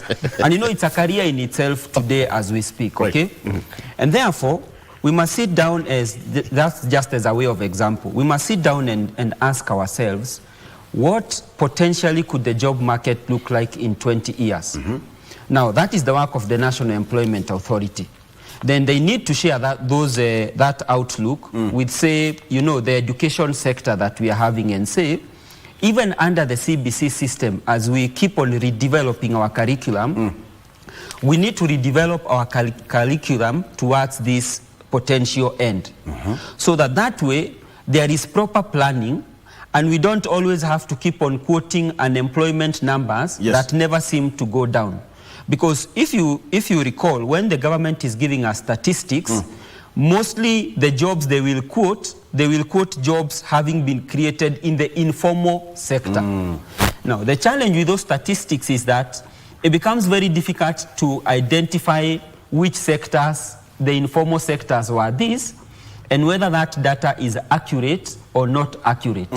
Because if you go to the taxpayer system, you will get a person like Victor, you know, who actually pays tax as a result of the employer sending pay to KRA. But what about the farmer that deals with onions in say, a place like Nyahururu or potatoes? Then how do you capture that farmer in terms of your database?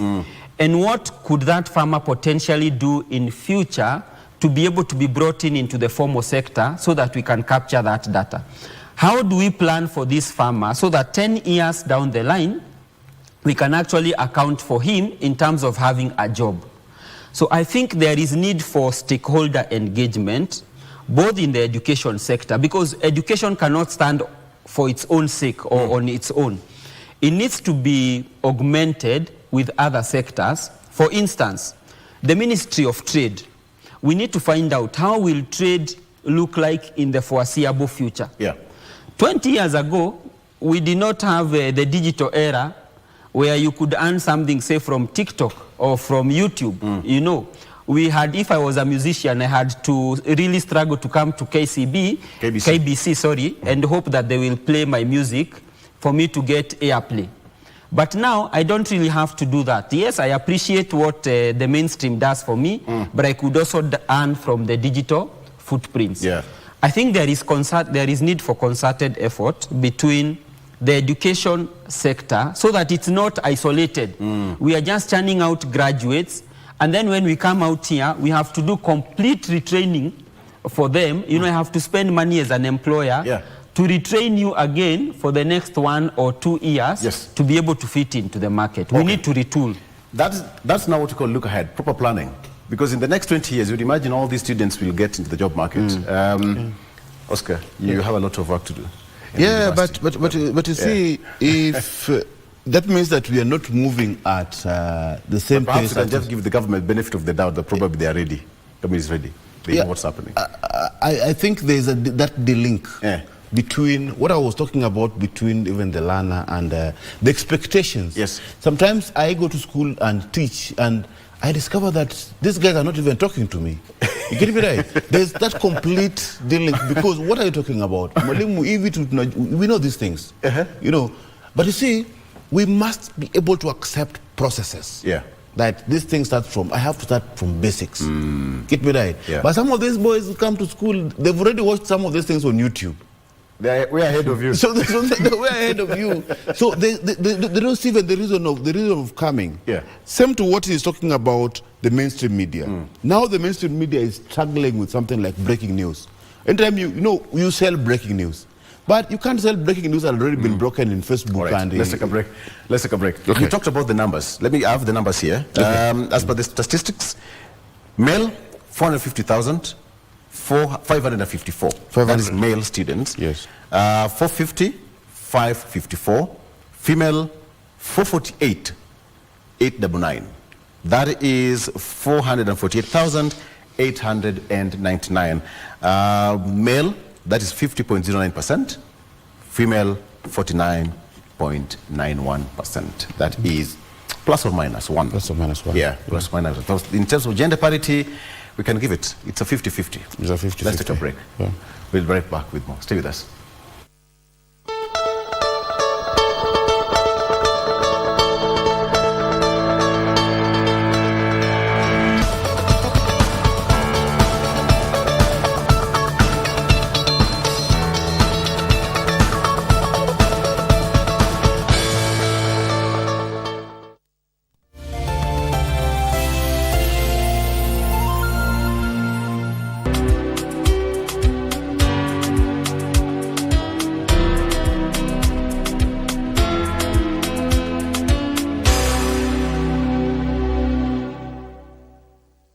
It's a cocktail of emotions. The puns that cracks up the family. Greed that yields power and a hunger for success. Friends turn to foes. Survival for the fittest is the drive. Who are we blackmailing? But nothing beats the feud in a family where one disappears and another fights for the crown. It was not supposed to go this far. It's the desire to succeed that keeps us going, the deception that keeps us digging, and the laughter pill that keeps us living.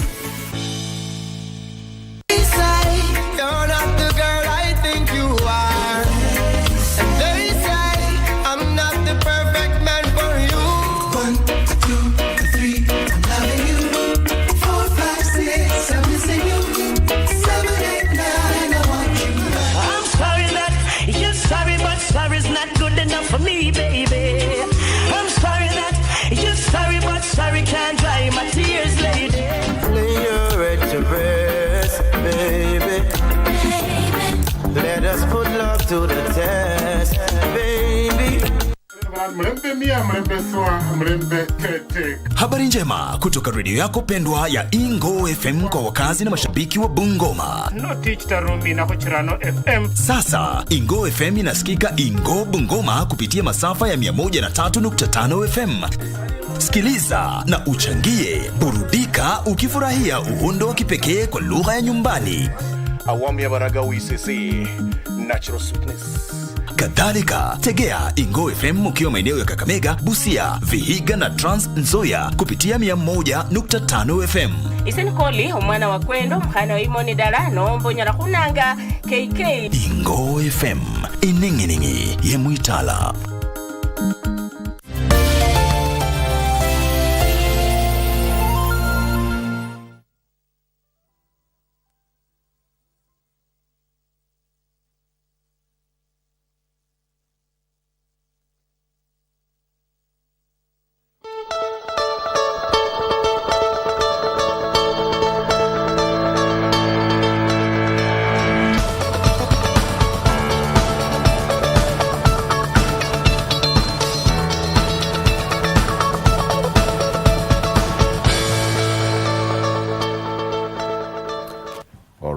Welcome back. Okay, so today is Education Matters.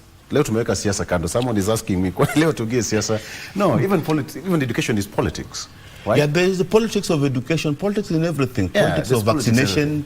Yeah, the vaccines have a lot of politics, education. This matters to us. Yeah. We are all products of education. So let's talk about what's really. All of us are affected one way or another in terms of the KCSE results. So we just need to get you understand the figures and what you really need to understand. Now that we are getting the new system of education, the CBC, so what does it really portend to us? All right, so we talked about the figures. For the boy child, 50%. For the girl child is 49.91%. So gender parity, we can brag ourselves, we can brag that we've, in terms of education, the ministry, amepata hiyo kitu. Yeah, if you get 50% for the girls, 50% for the male, you know, if you look at comparative, you do a comparative analysis of how these figures were like 20 years ago. You know, it was like almost 80% were boys and 20% were girls. But if we've achieved to get 50% for the boy child and 50% for the girl child, that is a very commendable thing. And most of the time, when we do analysis about some of these things, we don't need just to look at the contemporary. We need to look at where have we come from with this particular thing. Where did we start with the KCSE? How many girls were we able to admit to attempt this exam in the last 20 years, and how many girls were able to do these exams in the contemporary. But most of the time when we do analysis of these things, we just want to look at exams that were sat in 2022, not comparing the milestones that we've moved from where we were and where we are. So this one should also inform the new system that we don't want to come here in the next 5 years and again get back to 20% girls, 50% boys. 50-50 is a very good thing. And when we do analysis, we should look at what are the achievements, what are the successes, and what are the, when you talk about the ease, these are the weaknesses. When you talk about 4,000 students registering and not appearing, this is bad. But again, when you look at gender parity, when you have 50% boys, 50% girls, then we are doing well on that particular aspect. So when we do analysis, we should really look at everything in general about some of these things. Yes, and I agree with him, we've come from far. You know, sometimes it is easy to lose the bigger picture. You know, we started with the CPE system, where we had the 7-4-2-3 system, and then we moved into, you know, potentially to capture the job market. We moved into the 8-4-4 system in, I think, 1985. And now we've moved in the 2-6-3-3-3, which is the CBC system. And I think history is important. We need to learn from things that have worked in all those systems and improve. And then we need to also look at things that have not worked and things that have caused us a lot of headache, and also see how we can rectify the same. At the end of the day, I say, this country belongs to all of us. If we have an education system, it is our education system. And therefore, if we see areas where we feel and there is data and we can prove that those areas are not working for us, then there is need for concerted effort to change some of those things. Yeah. Absolutely. Now, when you look at the number of schools that are now getting into the national grid, you talked about that. The county, the extra county, and all that, now we have with the national schools. Moving forward, the new grading system and the number of students being absorbed, do you really think it's going to change in the coming years now that we're getting to the new system? Eric? Sorry, repeat that again. The new system that we're going to the CBC and the new grading, the number of schools, they were upgraded. Yes. Some of them from county, sub-county, and we have got all national schools across the country. So you don't have to come to Nairobi to join some of these elite schools. In every county, the government made sure there is a national school in every county. So with the new education system that we have, do you really think they're going to maintain the same momentum? Or something? Yeah, maybe. I think I can try to deal with it before Eric gets kindly. Yeah, I think, you know, what the new system is not an exam-oriented system. It is skill-based system. So the hullabaloo about the intention of the new system is to do away with all this discussion that we're having today, all this conversation we're having today, all the celebration that we're having today. We should do away with it because it is not an exam-oriented system. It is a skill-based system. That means that wherever you are, so long as things are done. Yes. It's like the evolution. You don't need to come to the center to get resources. Yes. You should be able to wait for resources where you are to get it. That was the idea behind devolution. So even at education level, when we come up with a skill-based system, skill-based is that it should also be that whatever you are taught in term 1 gets probably tested, because they're using this thing called continuous assessment tests. It gets tested immediately, and you get the skill, and you can use the skill to do other things, as opposed to waiting to do study for 12 years to be tested for 2 hours. Because what we say, that these 2 hours, there could be something. Maybe you've lost a parent, maybe you are sick within these 2 hours, maybe you are a bit depressed. So, you know, judging somebody who has been studying for 12 years and judging them for an exam that they do for only 2 hours after studying for 12 years, and maybe they were so good. There are students who are so good in KCPE, they got A's, but then they end up getting E's in KCSE. That one should be investigated. What happened? Because if you could manage to get 400 at KCPE, 400 marks at KCPE, you should be an A student or a B student at KCSE. But now you find they fail. That means there must be something wrong in the system. And when we bring in a new system, this is meant to absorb so many. But again, it eases the pressure as early, because if it is skill-based, at level 9, at level 10, at whatever level, you should be able to use your skill to do some other things elsewhere. Do you think, Eric, with the new system, the education system is going to change in the coming future? Because people say that 844 had its strengths, weaknesses, loopholes here and there, but now we have the new one. What do you see? Skill-based nation, brain drain. The president said the other day that he's going to other nations, you know, Germany, looking for, you know, Kenyans to work in those countries. Look at it this way: in the next 10, 15 years to come, how would this country look like with the new system? The truth and reality is that, one, we are getting into new uncharted waters. These are territories we've not been in before. For instance, you've seen how it's called KCSE results have delayed. And you know, the CS, he said the results will be announced in most likely 2 weeks' time. This was the assessment done to grade 6 students who want to go into junior secondary. And he said the results will be released in 2 weeks. And part of what I got, he said that the ceremony will be low-key. And so we are getting into a territory that we are not familiar with. But what I foresee in the future is that this has the potential to increase student enrollment in our institutions. Because with time now, we will start accepting that, you know, TVETs are actually even a way of training our candidates.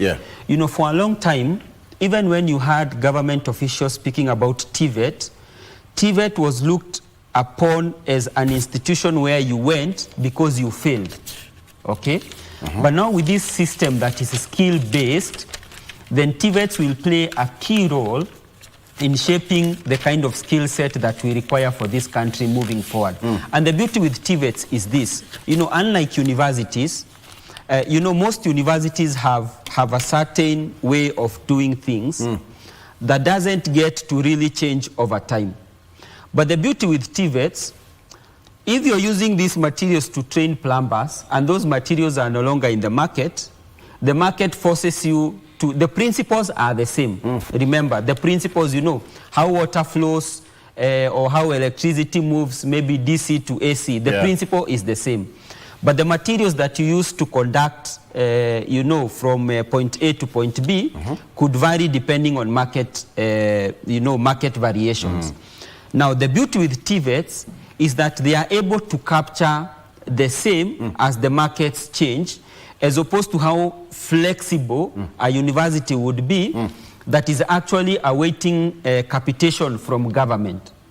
And therefore, I feel this is a good system. The CBC system, as much as it has been criticized a lot, I believe it is a good system if we can harness and course correct as we move along. Because remember, there is no perfect system. Even when 844 system came, it underwent a lot of scrutiny. It underwent a lot of criticism. But most of the people we know of have graduated from the 844 system. Now we are going into a new CBC system, which in my opinion, I believe is a good system. Let us train our children, because, I mean, why do I have to wait to, the first time I saw a computer and I trained in a computer was when I went to high school. Most of the people, they interacted with Windows and what did they call them? Packages, computer packages, after Form 4. But the reality is, right now as it is, we need to introduce the grade 1 student who is going to school to the computer. Those guys are better than you. Exactly, because now computers are the way of the future. They are better than But you see, for us, we had to wait all the way up to Form 4. If you were in a good school, then they had a lab. Okay. Do you remember floppy disk? That was just the other day.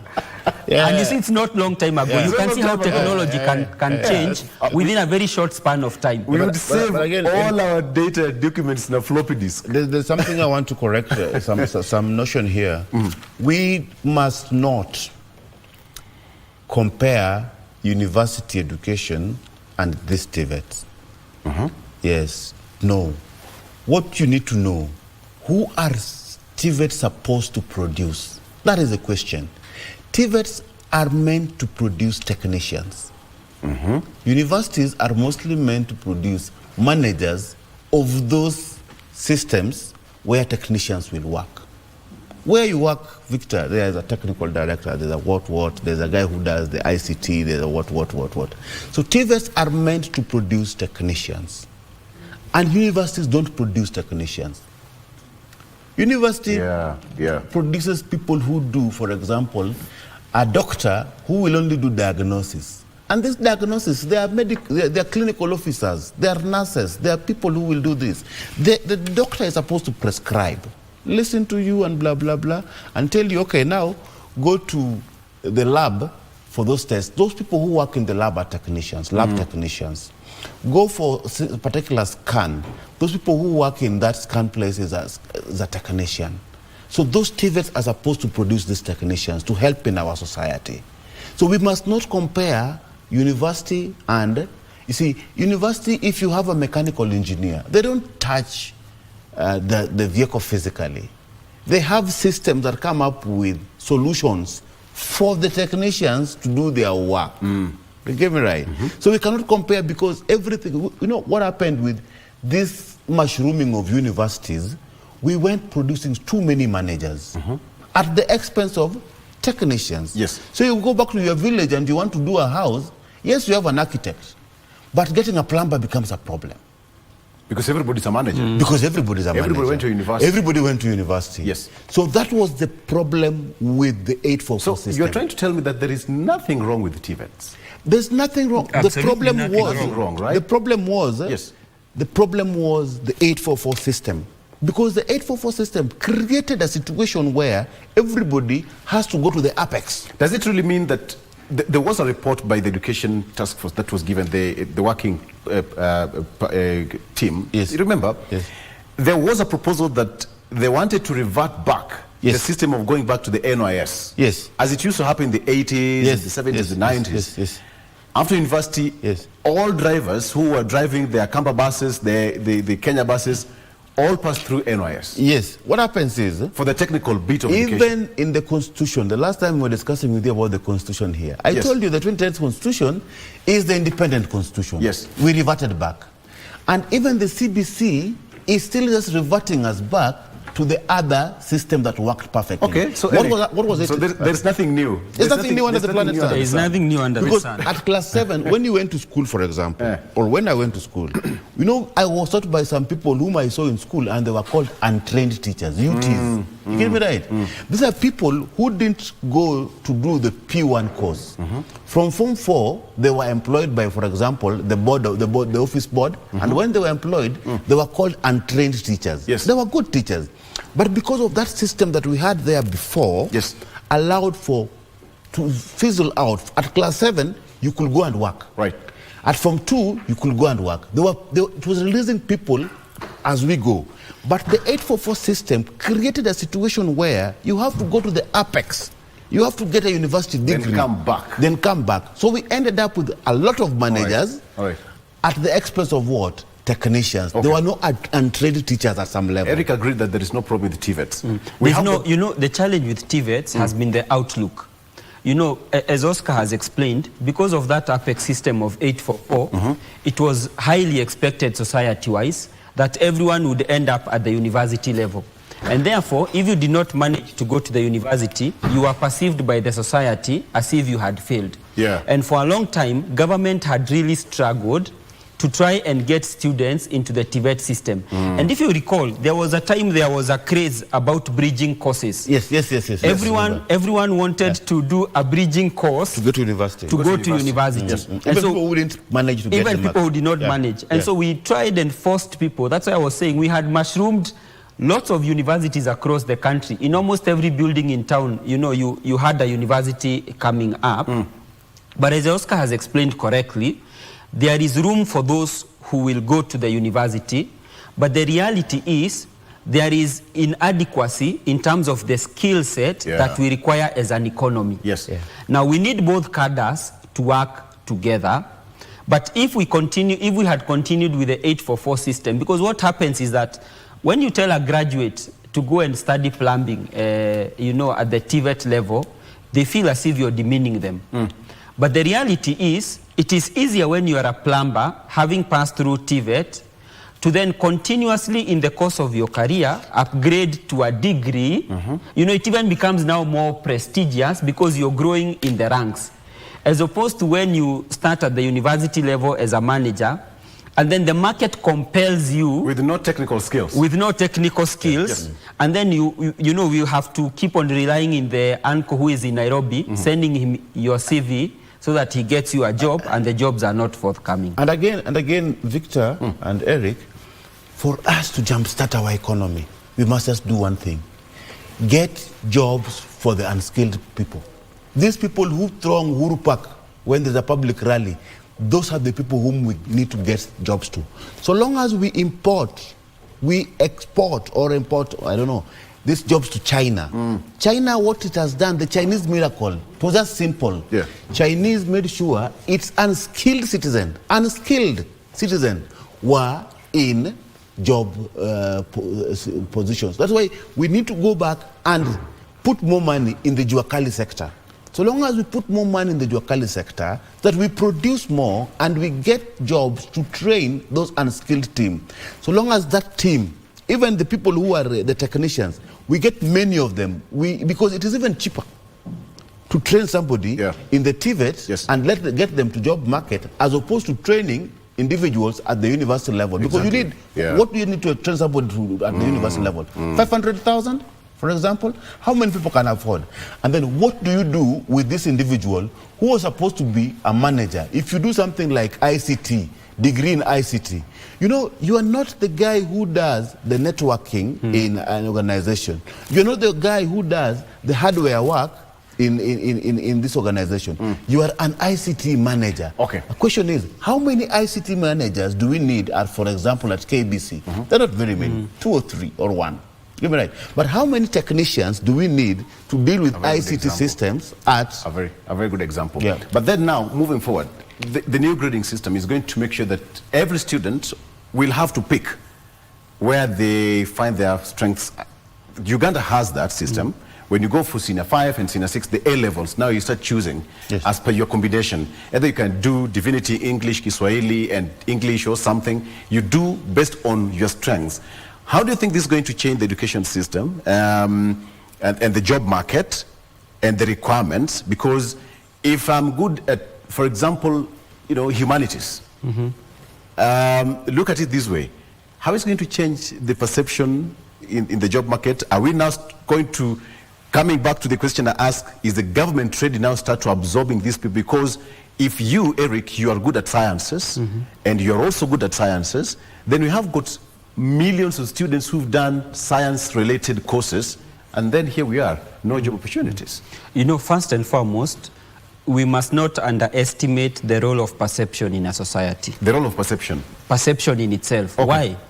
Because, as we correctly said here, when people know that your child is a candidate, they have expectations on results. Now, as a parent, when your child gets an E, there is a perception out there regarding how your child has performed. Yes. So you realize the children who have gotten an A or a B+, their parents are very forthcoming with information. You don't need to ask them what your child got. They will volunteer information. For students with a D- and an E, you really have to convince the parent to tell you what the child has gotten.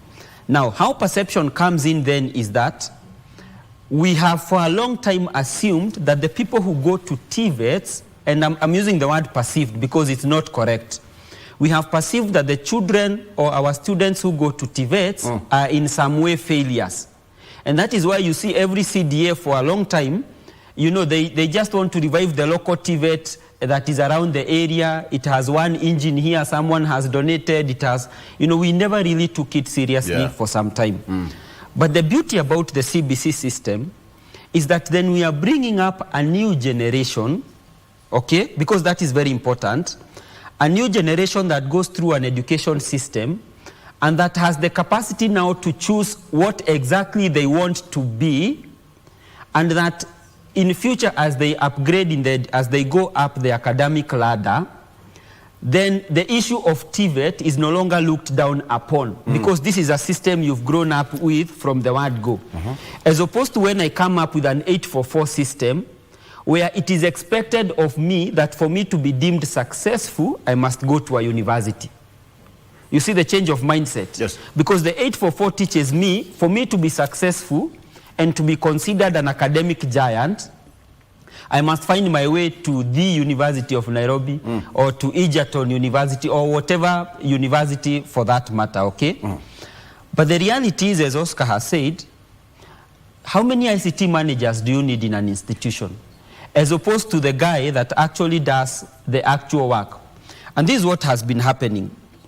If you look at most of our unskilled economy, most of them learn through apprenticeship, okay? So you start at, say, masonry. You start at, we call it in Kikuyu Kadayamoko, KYM. You start as the guy that assists the mason. Boyfundi. Boyfundi, exactly. You know, you start at that level. 5 years down the line, you have acquired the skill set to be able to bring, as a foreman, you know, to be able to bring up a building yourself. Now, the truth is 15 years down the line, that is a person who is really qualified, okay? Based on actually doing it on the job. But how do you accredit this person? Because there are some jobs, there are some companies that will require accreditation. So how do you accredit this gentleman who stepped out at, say, class 8 and now wants accreditation? They have the skill without the accreditation. So then how do we sort of formalize them into the sector? I get you. Because last time the Chinese were here and they were doing the SGR, they required welders. Now we have a lot of qualified welders in Kenya in terms of apprenticeship. But in terms of the paper, you know, it's a paper to show that I went to a certain TVET and I got grade 1 or I got grade 2. They don't have the paper. I think even what happens, I think even what happens now with whatever the president is trying to talk to other countries so that we transfer labor. I don't know if you know how it is done. It is done this way. For example, in Australia, they're taking a lot of nurse aides from Kenya. How do they do? There is an exam. I think it is UNEXL, an exam that they do. You're just given an exam. You study it online for 2 weeks, then you do an exam. When you pass that exam, then you become a nurse aide. Because they know that whatever you've been doing, you're able to do this thing, but you just do an exam. So even people who are doing the mechanics at River Road, we should be able to just have one exam for them, which could be practical exams, because what they do is a practical thing. Then it is being evaluated. When you go to the KCSE thing, the physics, like for example, the sciences, most of the sciences, you are told that private schools or schools in the rural areas don't perform very well. Do you know the reason why? It is because they don't have laboratories. Because physics, chemistry, and all the sciences are practical. We have to finish. We have to go. Okay. Let's all agree that moving forward, things are going to be okay. Oscar, 20 seconds. Yeah. But things are going to be okay, but we are struggling. There is a bit of disorder on, but disorder sometimes in Kenya or in Africa, the informal means more than the formal. Yes. Okay. So mostly the informal, there's something working in the informal. What's the students? Either A, B's, D students? I think, for example, I'll talk on behalf of the university, I will abandon graduation ceremonies. We don't need them. People just study and get to know what you're doing. This thing that you walk into town with gowns and what have you, and that regalia. That's a subject for discussion. And now kids are also graduating. Kids are also graduating class 1. So the most important thing is that regalia without even any knowledge of anything. There is no pride in having that. Yeah. Okay, all right. Eric, well, mine is to say that we are in 2024, and I forecast that this will be a good year, both in terms of business and in terms of careers. It's always good to be hopeful, and it's always good to have the realization that things will work better for you. But of course, there will be challenges which you will deal with. And we look forward also to more interactions on this show together with our viewers. And having said that, I want to wish everyone a very beautiful week and a very good day ahead. And a good day. Discuss politics. Allow me to do one more thing before we finish. One more thing. As usually we do, we just cross over and see what's happening across the world. This is what's happened. French Prime Minister Bon resigns as Macron seeks to revamp a troubled government. That is now happening across our borders. It's not okay. French Prime Minister Bon resigns as Macron seeks to revamp a troubled government. French Prime Minister, that's Elizabeth Bon, has resigned. The French presidency said on Monday, that's as far as that is concerned. Okay, finally on the front page of the BBC, this is what it was. United Airlines finds loose balls in Boeing plane checks. This is what it is. Remember the Boeing that had part of it ripped off, the fuselage, right? So it's Boeing 737 MAX 9. 2 airlines find loose hardware in jet inspections. So there is a problem with the Boeing, but they have to rectify this. United Airlines said that installation issues relating to door plugs would be remedied before aircraft type. It's sad to see bolts in need of additional tightening. Imagine you are in that plane. This is what it is. You see, this Boeing 737 was the same one, the Ethiopian one. The MAX, yes. Exactly. Something has to be done. All right. Thank you so much. Oscar, asante sana for joining us. Thank you for your valid company as well as Eric wa Muturi Wadudi. Asante sana. Gentlemen, and viewers of viewer, asante for being part of Good Morning Kenya. Good morning. Let's take a break. Do you know who is coming up shortly? Regina Manyara. Atatuambia liko wapi. Have a good morning. Bye-bye.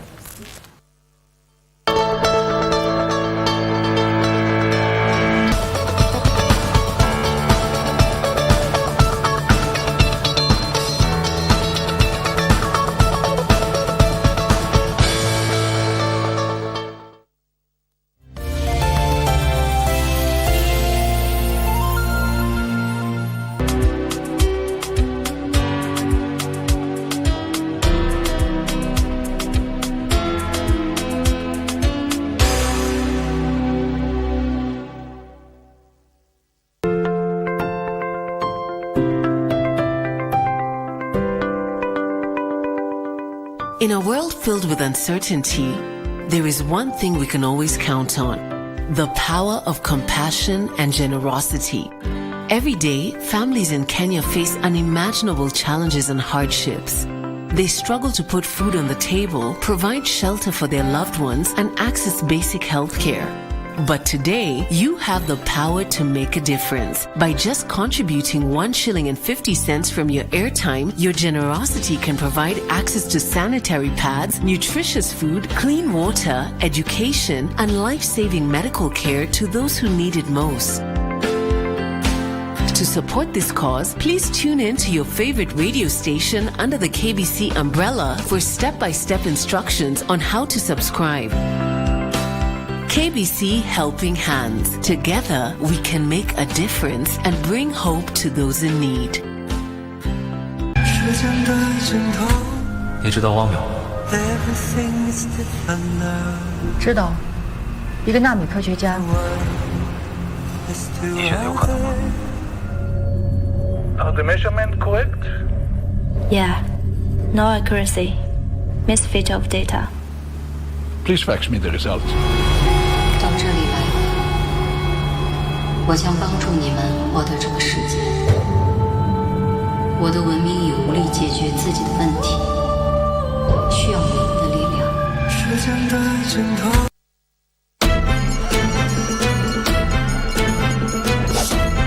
Get ready for the captivating return of the FKF Premier League, exclusively on KBC. Brace yourself for the thrill of football as 18 teams battle it out for glory. Every week, KBC brings you not one, but two heart-pounding matches, delivering the best football action right to your living room. The stakes are higher than ever. The league champion takes home a handsome prize of 5 million shillings and also earns the honor of representing Kenya in the prestigious CAF Champions League. Feel the adrenaline, experience the suspense, and join the roar of the crowd as we celebrate the return of Kenya's football legacy. The FKF Premier League, live and exclusive on KBC Channel 1 and KBC radio stations. Save the date, mark your calendars, and get ready for the ultimate football spectacle. Coming to you live only on KBC. KBC, your true sports partner.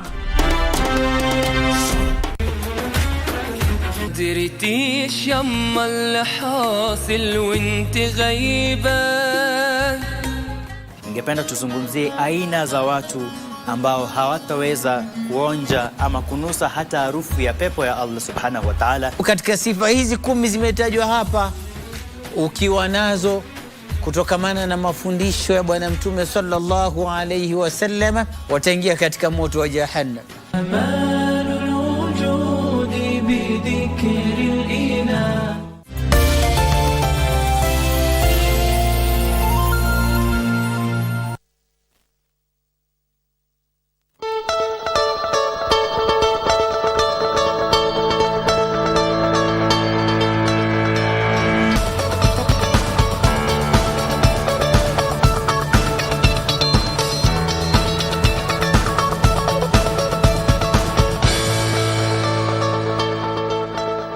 Among adults aged 20 and older, about 90% have had at least one cavity. 1 in 4 adults aged 20 to 64 currently have at least one cavity. Cavities are permanently damaged areas in the hard surface of your teeth that develop into tiny openings or holes. Also known as tooth decay, they are among the world's most common health problems. Dr. Collins from Abdallah and Associates Hospital gives us some insights on this common health problem. A cavity is simply, it's called a cavity, it can be a hole, it can be, in dental terms we call it caries. It's simply decay of a tooth where there's no continuity in the lining of a tooth because of corrosion. Now it creates kind of a depression on a tooth. Could be either on top, on the sides, or in between the teeth. Yes. Everyone has bacteria in their mouth. After eating or drinking foods with sugar, bacteria in your mouth turns sugar into acid. Plaque starts forming on your teeth soon after eating or drinking anything sugary. Every human being has bacteria in the mouth. So when you consume like sugary foods and maybe you don't rinse them in time, those bacteria, they feed on the sugars, then they start producing acids. That acid is what now corrodes the surface of a tooth. That is how now a cavity begins to form. A cavity can also be caused by trauma maybe trauma, maybe you had an accident and maybe one of the tooth kind of fractured slightly. Now that rough surface creates a very conducive environment for the microorganisms now to kind of start corroding the tooth. This is why regular brushing is important. Regular checkups, regular cleaning, and there are so many people who don't know even how to floss teeth. You know, flossing helps a lot, especially reduce the interdental decays and erosions, you know. Yeah, so if you are a frequent flosser and you clean and you see a dentist regularly, getting cavities is very difficult. Yeah. Brushing your teeth twice a day as expected and maintaining proper oral hygiene does not guarantee one from not getting a cavity. Brushing is not really perfectly a technique as per se, but at least when you're brushing your teeth, as I said, touch on all the surfaces of the tooth. A tooth has how many surfaces? It has 5 surfaces. Okay. Every tooth has, you see like this tooth here, it has 5 surfaces. We have the outer surface, we have the inner surface, we have this one behind, we have this one in front, then we have the top.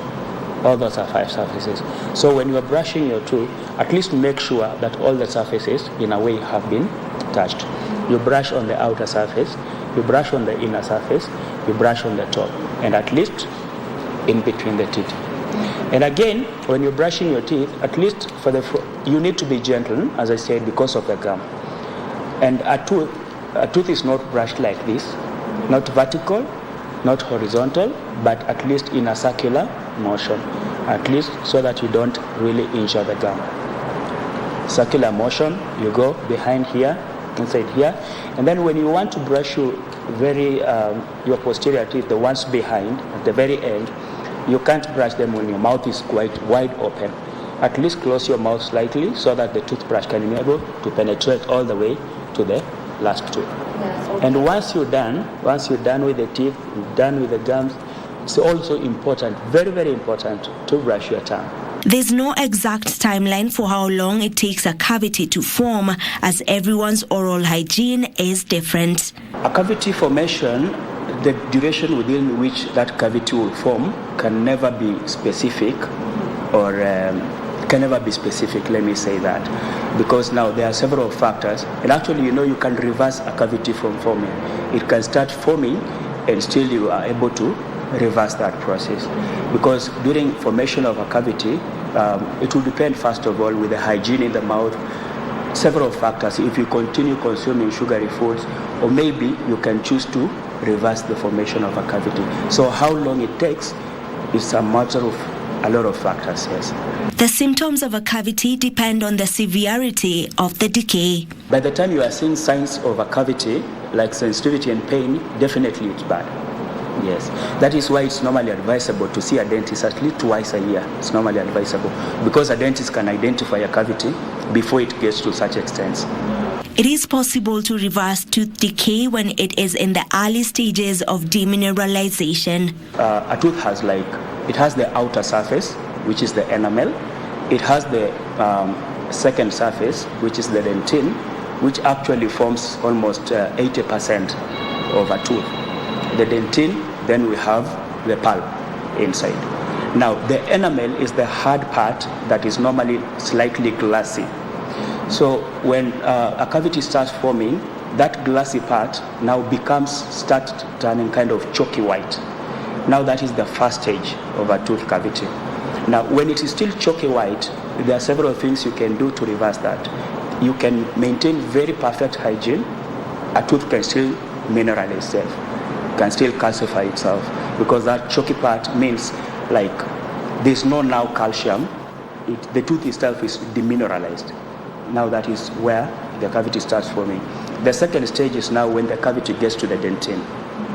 When a cavity gets to the dentine, now somebody starts feeling a little bit of sensitivity, because the dentine has some very minute, tiny tubules that communicate directly now with the pulp. The pulp is where now the nerves are. At that particular stage, when a cavity gets to the enamel, it's still possible to do a filling when you start feeling that sensitivity. But then it comes to a point where now the cavity gets to the pulp of the tooth. And pulp, 90% of it is nerves. That's where now you start feeling irritation, pain, sleepless nights and all that.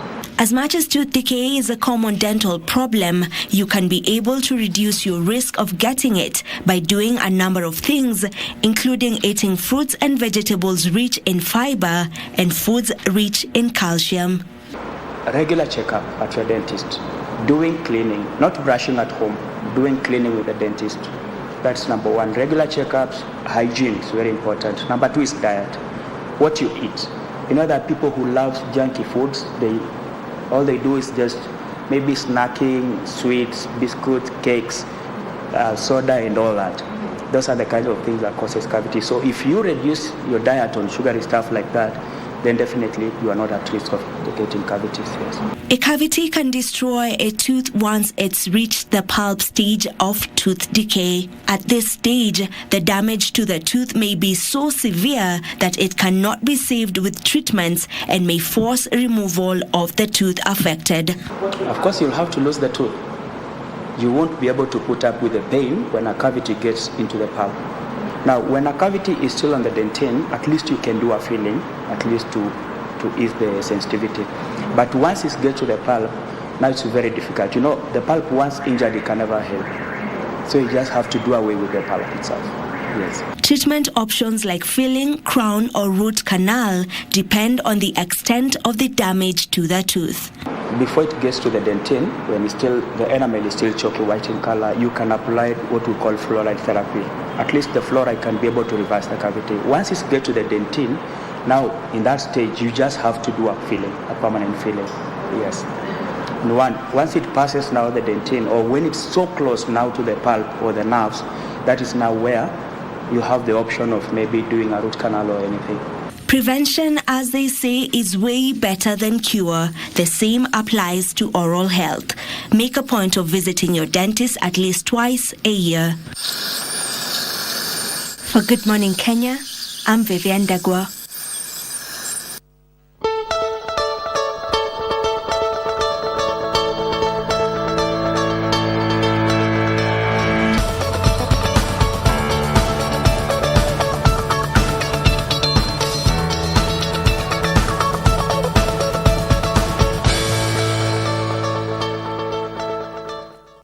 Good morning. Glad that we could set this time to discuss matters health on Health Tuesday.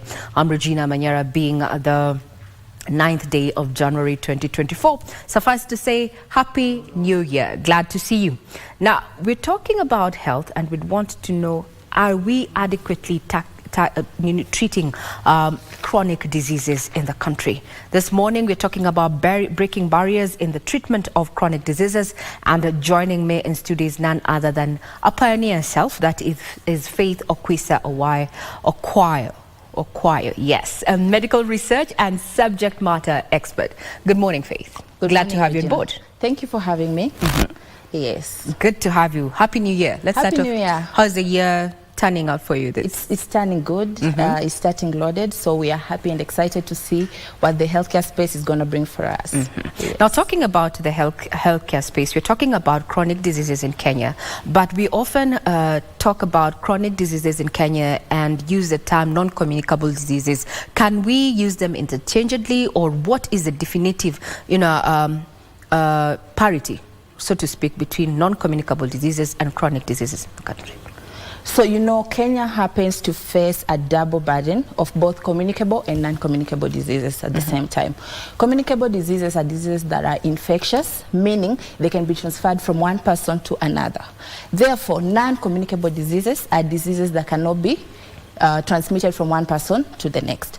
However, there are some communicable diseases that are chronic, like HIV, like tuberculosis. So we cannot use non-communicable diseases and chronic diseases interchangeably, because some chronic diseases can actually be communicable. Yeah. Thank you for that particular, explanation. We often find ourselves making that mistake. Now, non-communicable diseases, as we look at, the statistics that we have indicates that they represent a third of the deaths that we have and half of hospital admissions, and they have economic consequences. But for this morning and purposes of this conversation, we're talking about chronic diseases in Kenya. From where you sit in medical research, what is the prevalence rate at the moment?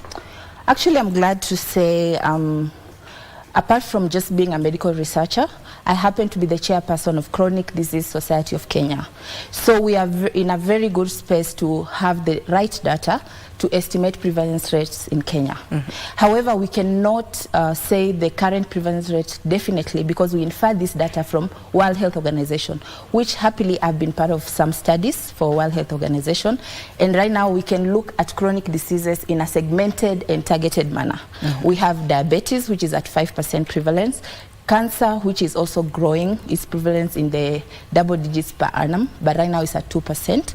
And then we have other chronic diseases like cardiovascular disease, which is the highest mortality rate disease, and it's also coming in at over 10%. So these numbers are growing, and we are still asking for Kenyans who suspect or are living with a chronic disease and they want to get registered, they can come and register with the Chronic Disease Society of Kenya so that we can have these numbers jotted, so that we can have the data definite for the prevalence rate, which is very good for planning.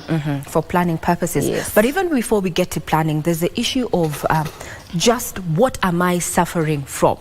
And that's the question that even the Ministry of Health is actually grappling with, the issue and case of misdiagnosis. As you said, I don't know, I suspect I'm ill, but is it a chronic disease? Yes. From that particular aspect, the impact that misdiagnosis is having on the, cost-effective management strategies for chronic diseases, how do we address that? Misdiagnosis is a very, very, very big burden. And it happens because we don't have direct access to specialty doctors in Kenya. The reason why we don't have direct access to specialty doctors in Kenya is because they are few. We have a little below 4,000 specialty doctors in Kenya against a population of 50 million Kenyans.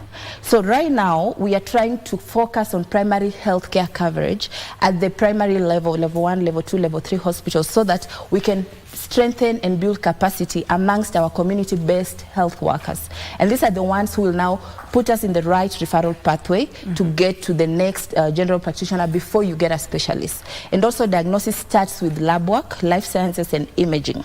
So by the time you present any symptom, you need to be aware that this symptom is a risk factor of a chronic disease. And how do you know this? By interacting with your nurses and being very open in your communication. Like, some symptoms are very obvious. Can you imagine?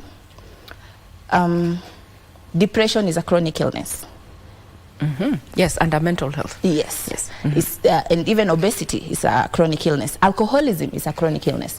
But these are risk factors we'll mostly bypass because you think you have to at least maybe have physical symptoms or altered body structure for you to seek medication. So anytime you feel depressed or you feel you're out of breath, you're going tired, you need to talk to your nurse or your next clinician so that they can advise you on how to triage and how to go to the lab and get checked. So we need to check for risk factors, for metabolic syndrome.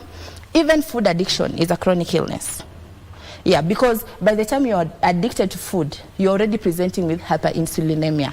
That is, your dopamine is trying to tell your body, I need sugar. And that is already the first metabolic syndrome, first sign of diabetes. Now, Faith, what you have said there may actually just come as news to a majority of people, given that we are not sharing the information as we should.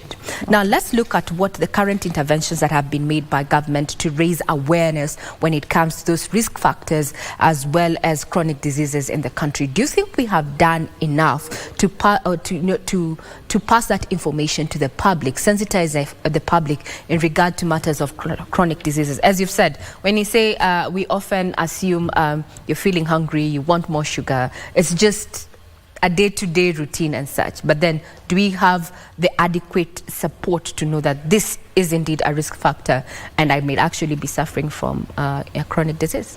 Thank you, Regina. And I like your question because the government has tried its best.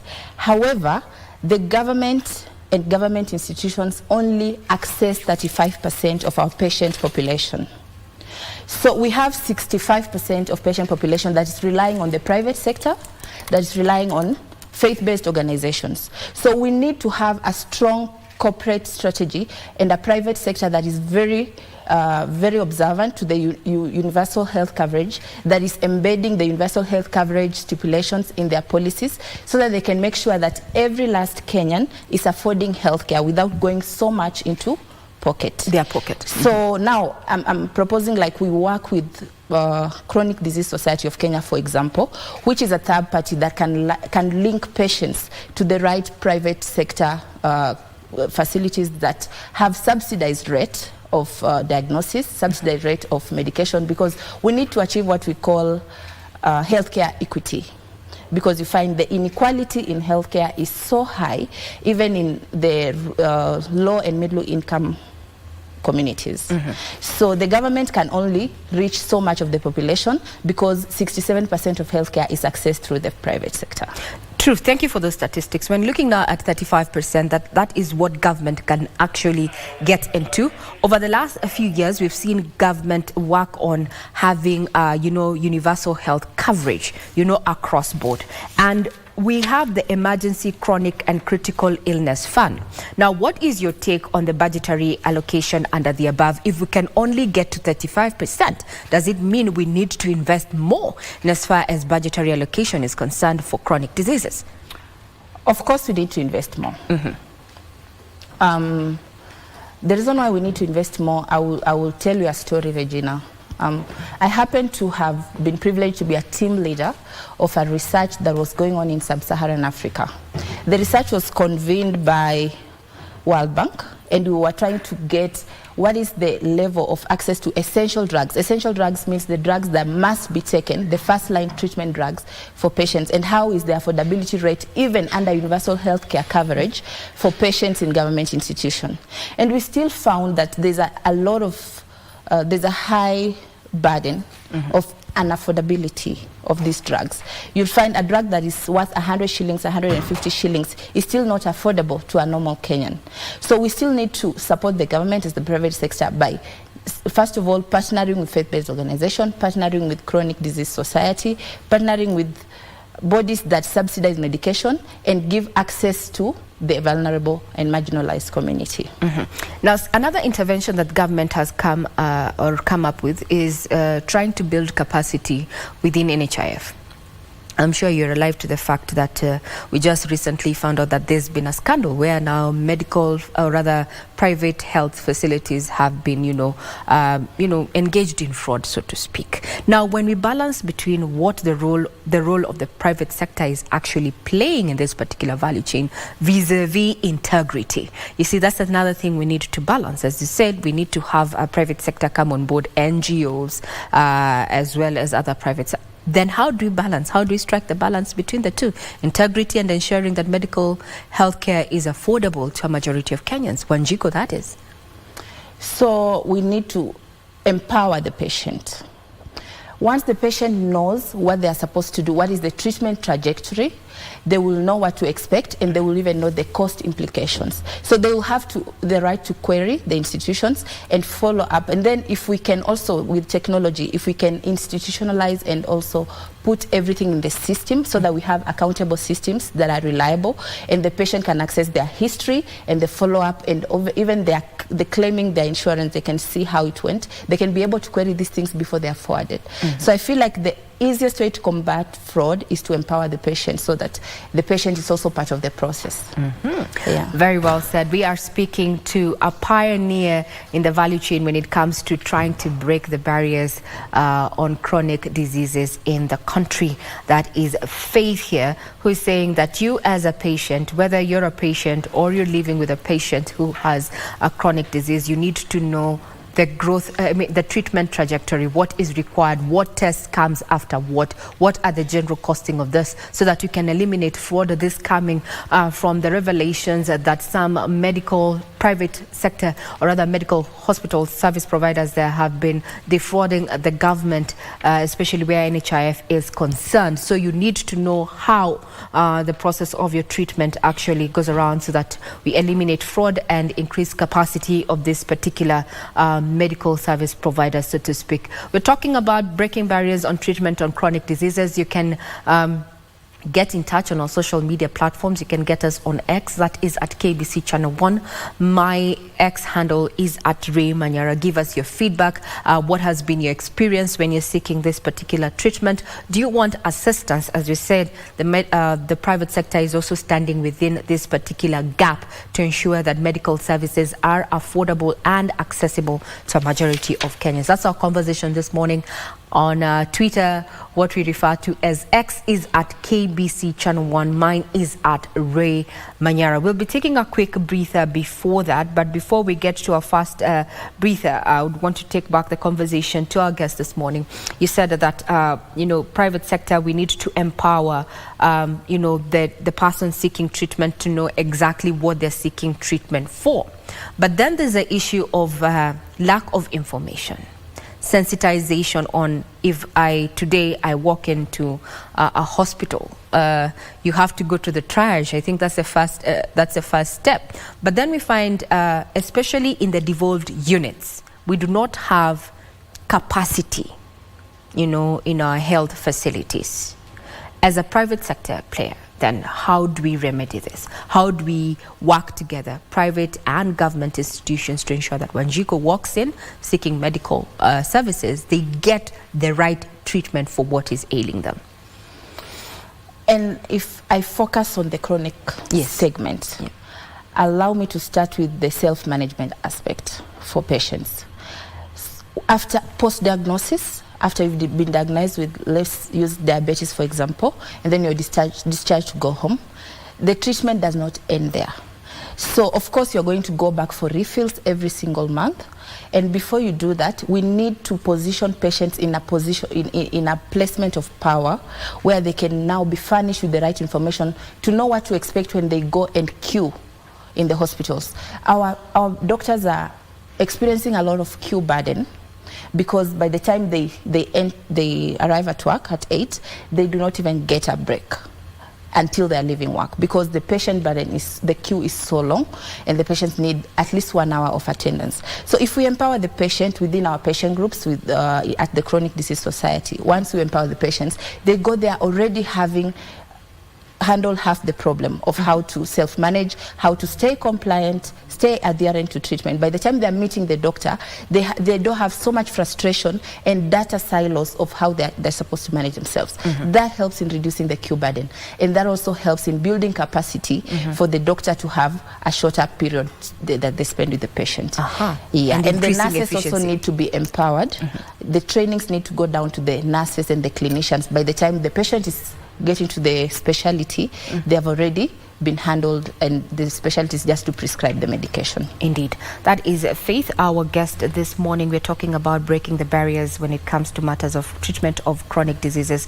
Faith Okwisa there. We'll be taking a short break. Take this opportunity to actually get back to us on our social media platforms. Our X handle is at KBC Channel 1. Mine is at Ray Manyara. We're going to be sampling that at the course of this particular broadcast. We're talking about chronic diseases. As you seek this particular health services, what do you need to know? How do you better manage these diseases?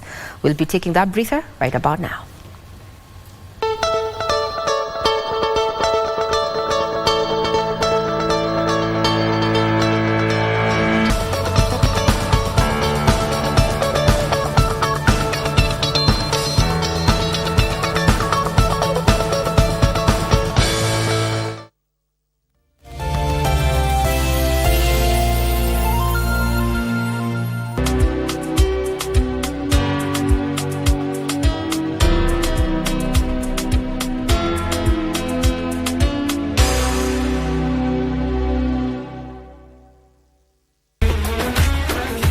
درتيش يما اللي حاصل وانت غايبة. Ningependa tuzungumzie aina za watu ambao hawataweza kuonja ama kunusa hata harufu ya pepo ya Allah subhanahu wa ta'ala. Katika sifa hizi 10 zimetajwa hapa, ukiwa nazo kutokamana na mafundisho ya Bwana Mtume sallallahu alayhi wasallam, wataingia katika moto wa jahannam.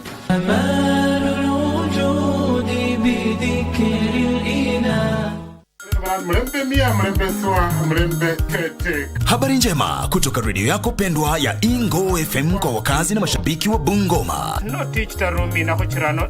Sasa Ingo FM inasikika Ingo Bungoma kupitia masafa ya 103.5 FM. Sikiliza na uchangie, burudika ukifurahia uhondo wa kipekee kwa lugha ya nyumbani. Awamu ya Baragawi CC, Natural Sweetness. Kadhalika, tegea Ingo FM ukiwa maeneo ya Kakamega, Busia, Vihiga na Trans Nzoia kupitia 101.5 FM. Iseni koli, umwana wa kwendo, mkana wa imoni dalano, mbonyara kunanga, KK. Ingo FM, ininginingi ye muitala.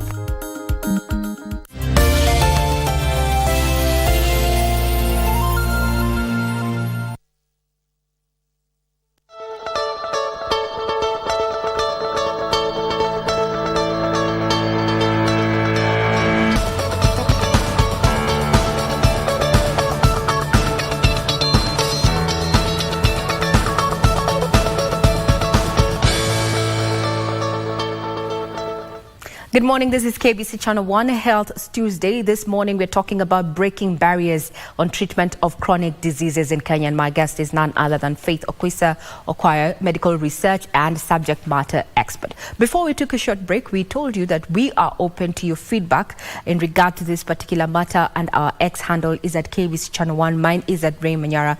And one of our viewers is actually saying that they have learned something, that even their eating habits might actually be contributing to diabetes. So I'll want to take back that conversation to what we were talking about when you talk about these chronic diseases. Maybe you can just recap. I know we said that at the earliest, Faith. Maybe we can recap that now, given that it has drawn a lot of attention, that people do not think that alcoholism is actually, a chronic disease, and even obesity and such. Let's take it that down. Let's go down that road once more. Yeah, thank you so much, Regina, and thanks to our viewer for noting that. Chronic diseases are diseases that are mostly lifestyle diseases, and mostly they affect your quality of life. And once you're diagnosed with a chronic disease, you have a treatment burden for the rest of your life, and you have a lifetime multimorbidity. Meaning, once you have one chronic illness, you could still have another and another. It doesn't end there. It keeps on affecting your body. So back to diabetes, for example. Diabetes is a very big area of focus because the prevalence rates in Kenya are going in the double digits. They are growing. In 2018, we were at 5%, and it's growing at 2% per annum. So you can imagine by now at what rate we are. Wow. If you see two people seated, one of them is likely to have metabolic syndrome. Now, both of us are seated here. There's two of us here. Two of us here. Yes. So you're saying among us? Yes, so now if you see the two of us seated, one of us highly likely, has a metabolic syndrome. And what is metabolic syndrome? Metabolic syndrome are risk factors that directly lead to diabetes. And diabetes is important because once you have diabetes, you can easily develop hypertension. It's so easy to develop cardiovascular disease. It's so easy to go ahead and develop cancer. Actually, 66% of cancers come from diabetes. And that comes also with metformin medication and insulin. It's a whole story. So most of our diseases are informed by the gut and the microbiome in the gut. So that's why eating is very important. Once you're eating and you feel like you're craving sugar, you're craving processed food, you're craving everything sweet, just know that's a metabolic syndrome. You need to check your blood sugars. You need to go to your lab, your nearest lab. You need to check your insulin levels, because your insulin levels will inform you whether your diabetes is kicking in or not. And diabetes comes from insulin resistance. So you see, by the time you're diagnosed by diabetes, we've been living with it or the threat of it for 10 years. So once now people come to us at Chronic Disease Society, we are going to educate them and sensitize them about these things. And everybody knows somebody who has a chronic disease. I'm so sure everyone has lost a relative or somebody close to a chronic disease. And these chronic diseases, in as much as we talk about them and talk about the prevalence, it's higher than we think. It's really higher than we think. And in sub-Saharan Africa, it's becoming a big burden because we've been focusing on the pandemics, we've been focusing on the infectious diseases while neglecting the diseases that are lifestyle, that are now here with us, and they're increasing the stresses of performance, and they're reducing our socioeconomic status and our quality of life. So yeah, diabetes is a very big area of focus, and we need to increase the grassroots campaigns to increase the diagnosis. Early diagnosis and early detection is very important because it reduces the treatment costs, reduces the treatment burden for the healthcare that is already overburdened. Now, I think you've actually picked up that from my, my checklist here as you're going down this particular conversation, where it has noted that, early detection has been identified as one of the key interventions in cost-effective treatment of chronic illnesses. But then how do we foster this? A majority of people only go, or rather seek medical services or medical attention when it is hurting. We walk in when, we can't sleep, we can't do this, we wait up until it actually hurts physically. But then how do we change the dynamics? As you said, by the time you're diagnosed with diabetes, it can take up to 10 years. That's a decade. You've lived with this situation for a while. How do we foster this? How do we have a mindset change when it comes to chronic diseases? That's a good question. And I think we take it back to the people. Education. What we are doing here today I love it because this platform is being accessed by many people across the country who may or may not know what chronic diseases are. But it starts with talking about it. Once someone feels uncomfortable, you don't have to get an acute syndrome or high fevers for you to seek medical attention. Even prevention is part of medical attention. So how do we now? We have to do routine checks, we have to do yearly checks, spot checks. You always have to just have a calendar for your health. And as you look at your nutrition, also look at your vitals. Go to the nearest laboratory, go to the nearest dispensary, talk to your nurses, talk to your clinicians, even before you think about talking to your specialists. If you feel uncomfortable, if you feel like maybe your energy levels are going down, anything that is out of the ordinary, seek medical attention in terms of just inquiring information, talking to third parties like Chronic Disease Society of Kenya, checking the symptoms. And there's technology. Artificial intelligence has come with a lot of solutions that can also ease the workload for doctors. Because once you can download apps like ADA, they're diagnostic apps, once you log in your symptoms, it can direct you to disease areas that you should be concerned about. And preventatively, then you start working backwards and reversing. Because most chronic diseases are reversible if detected early. Reversible if detected early. Yes. Now, Faith, let's take it back. What did you say the app is about? Did you say ADA? EDA? Yeah. ADA. ADA. Yes. ADA. That's an AI that can help you, self-diagnose. And we don't want to even get to a place where we now have to start treating diabetes, for example, or even cancer. I don't want to say cancer because cancer comes with a level of stigma and almost a very high mortality rate. So diabetes, which people feel like it's a comfortable disease, is a big burden, because when I was doing a study for Novo Nordisk, it's a European manufacturer of insulin, we came to discover some very big unmet needs and gaps in the treatment of diabetes. Because remember, in Africa, we are still fighting for pharmaceutical equity. We are still even fighting to have clinical trials done on our own genomic type, so that we can even have medications that are tailor-made for us. Yes. We still have a lot of wars to fight. So we do not want to get to a place where we are now handling a lot of burdens at the same time. So when I was doing the research for Novo Nordisk, there's a product called insulin. Many people are aware of it. It's when your body is extremely resistant to insulin and you have to use physical insulin to support metabolism for your sugars. So now, insulin is a cold chain product. What we mean by a cold chain product is it has to be stored under the temperatures of 2 degrees Celsius and 8 degrees Celsius. Many people who are using it know that it's a very high risk product that no one wants to handle because it can easily cause infections, it can lead to other problems. So imagine there's a person who has diabetes, they have to depend on insulin in rural-based areas. They don't even have electricity, they do not even have maybe a fridge. So how do you store this insulin? Of course, you'll buy insulin at a very high rate, transport it all the way, because transportation to the last mile delivery is still a burden, because how do you maintain the temperatures when you're not transporting it in a fridge? Yes, so you're using an ice pack. Then once you get home, that ice melts. What do? People dig up holes and bury the insulin in the soil. And then every single time, and you have to inject yourself 3 times a day, you have to go and dig and inject. Imagine what are the high... what is the even probability that it is not going to go bad, even for the most careful person? So we don't want to get to that level where now we are dependent on medication when we are still even trying to get the right medication within Africa. So when it comes to data, we need to also be very vigilant, because research is what brings about development. So we are here as Chronic Disease Society to encourage people to bring their statistics to us, to register with us, so that we can now put them on the map for clinical trials. Now, talking as a Chronic Disease Society now, is it open to anyone? Are there charges, for me to actually access your services? Because also we want to understand, as a society, how are you standing in this particular gap, linking maybe the one who is seeking medical services to the right service provider, and also that data and that research? How are you standing in that gap? So we have a very good constitution at the Chronic Disease Society, and we have trustees and board members who are well experienced medical doctors, professors, and people who've been experiencing healthcare for a long time. So for you to be in touch with us, you can join as a member. Patients, anyone who's a patient, anyone who's sick, joins as a member for free.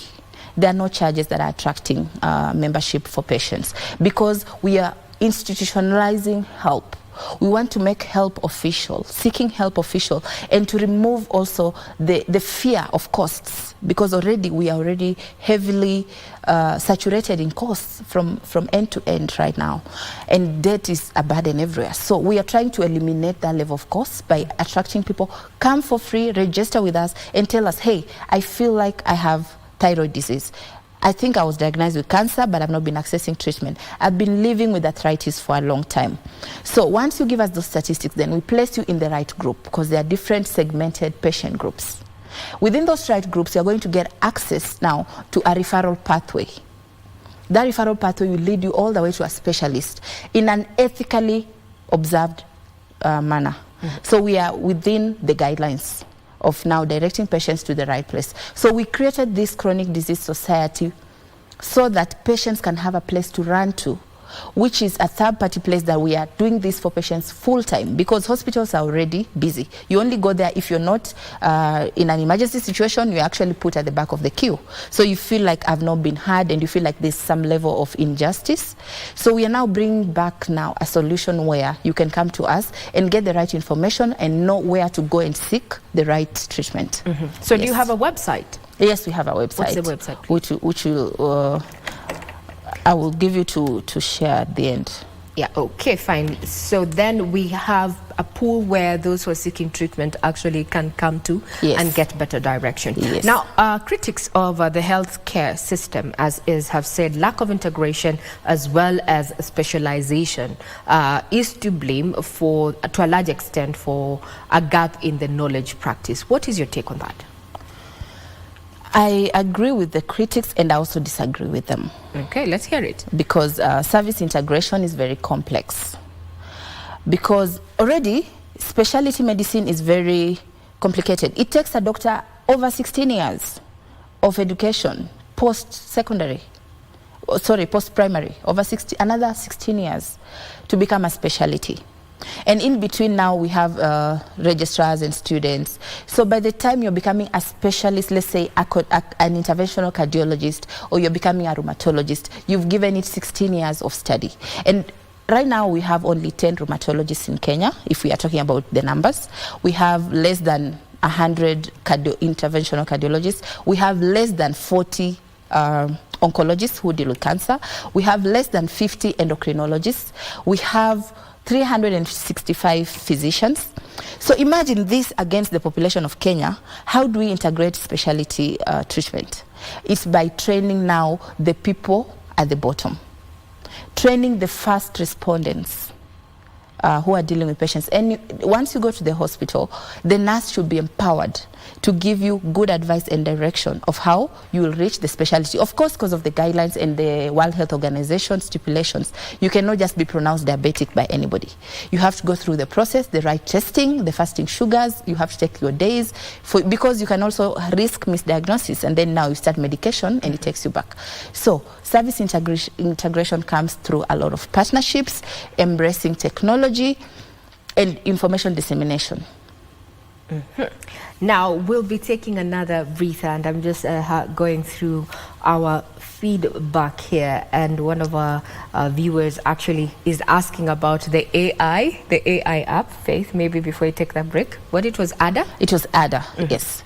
Once you have symptoms that are all over the place and it's been taking too long for you to get diagnosis, just go and key in all your symptoms in that app. They will direct you maybe to 2 or 3 disease areas. Now you can go and target your lab tests based on those predictions. And on that note, we take a short break. We'll be back. Do not go away.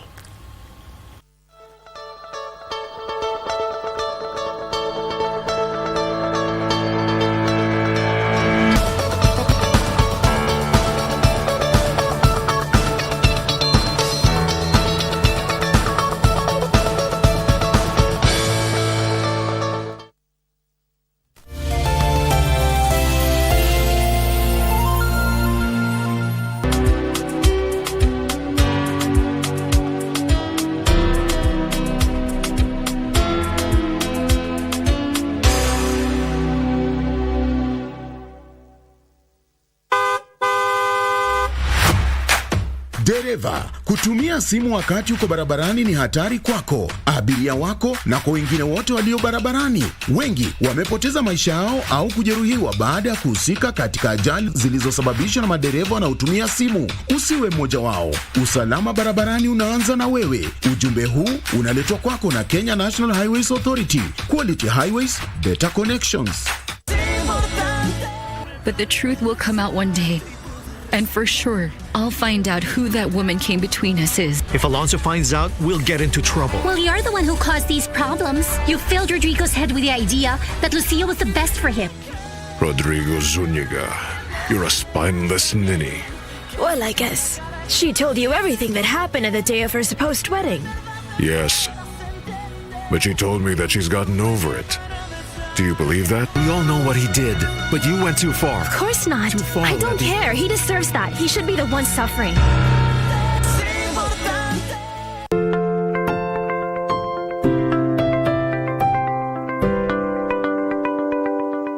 In a world filled with uncertainty, there is one thing we can always count on: the power of compassion and generosity. Every day, families in Kenya face unimaginable challenges and hardships. They struggle to put food on the table, provide shelter for their loved ones, and access basic health care. But today, you have the power to make a difference. By just contributing 1 shilling and 50 cents from your airtime, your generosity can provide access to sanitary pads, nutritious food, clean water, education, and life-saving medical care to those who need it most. To support this cause, please tune in to your favorite radio station under the KBC umbrella for step-by-step instructions on how to subscribe. KBC Helping Hands. Together, we can make a difference and bring hope to those in need.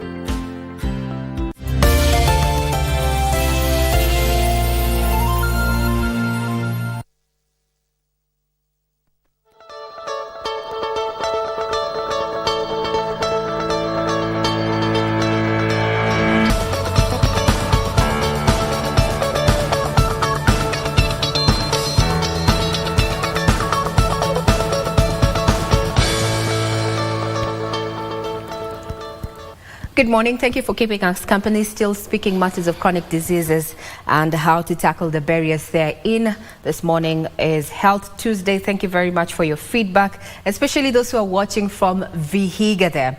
And the Western region is going to also come up in this particular conversation, looking at the prevalence rate when it comes to some of the non-communicable diseases and chronic diseases, so to speak. We'll find out from our guest this morning, none other than Faith Okwisa-Okwaya, medical research and subject matter expert. Now, as we said, they're watching, they're saying they're watching, and we like that they're watching, so we are communicating. Now, before we actually took our break, we were talking about, services, how to seek them, what to know, empowering those who actually welcome the patients to the facilities. We're talking about the nurses and such before you seek specialized treatment. Government has been rolling out a series of interventions. One of them is a universal healthcare coverage. And we also have the emergency and chronic disease fund, a budgetary allocation to support treatment of chronic diseases. But then do you think that, under UHC, are we meeting our objectives when it comes to treatment of chronic diseases in the country?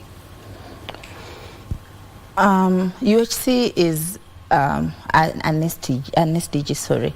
Allow me to use the full names. Universal Healthcare Coverage is a sustainable development goal convened by the United Nations in the year 2015, and it's SDG number 3. So, are we meeting it? No. The reason why we are not meeting it is because I already said government only has access to 35% because the government facilities can only service 35% of the population. So we still have 65% that are relying on the private sector.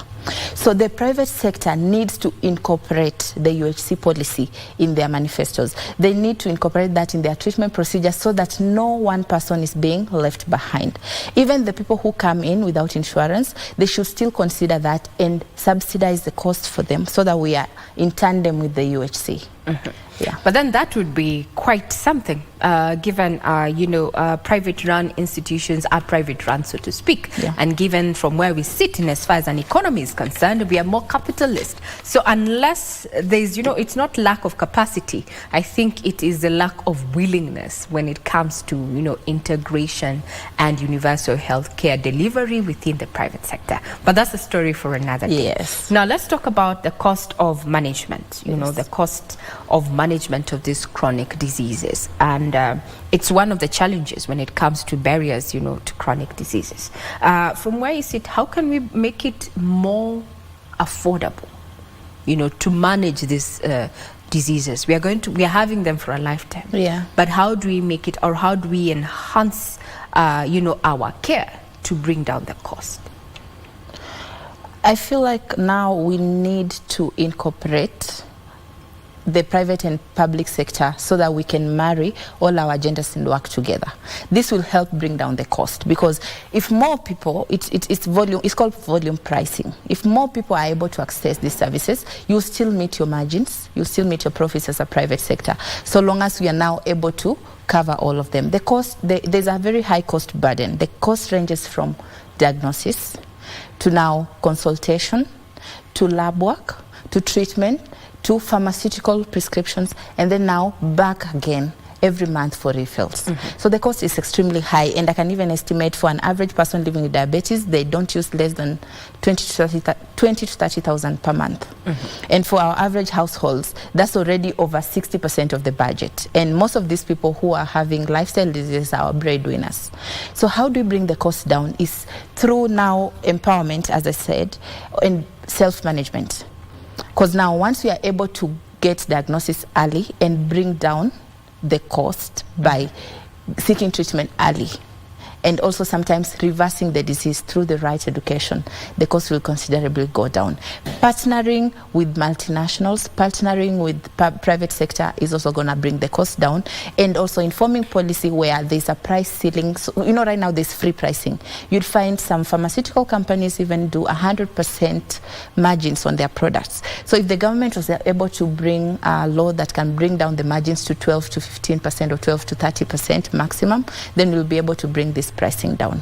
However, also this is a discussion, like you said, that is on a policy level for another day. And I want to throw in another discussion here: the issue of insurance, private sought insurance.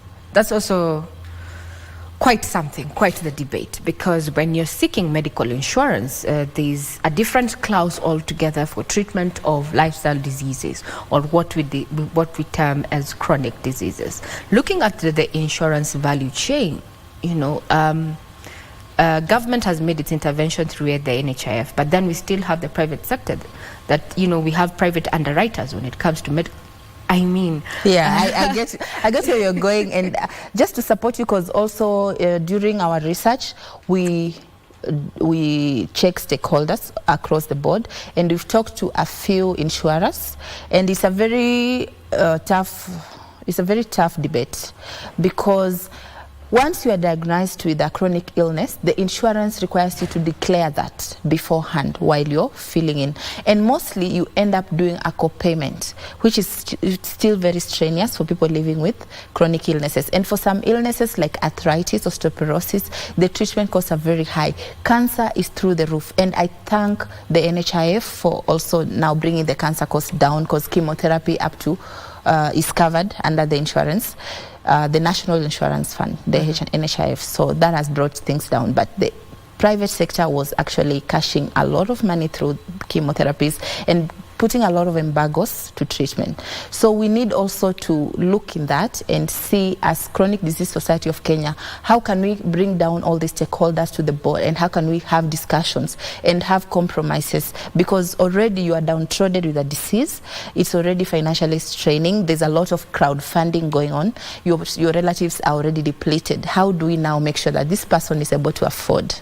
We need to start such discussions. That's why we are stepping in as third parties, Chronic Disease Society, whose our main mandate is just to fight for the patient, to support the patient, listen to the patient, and still go ahead and now lobby in the private sector and the third parties for them.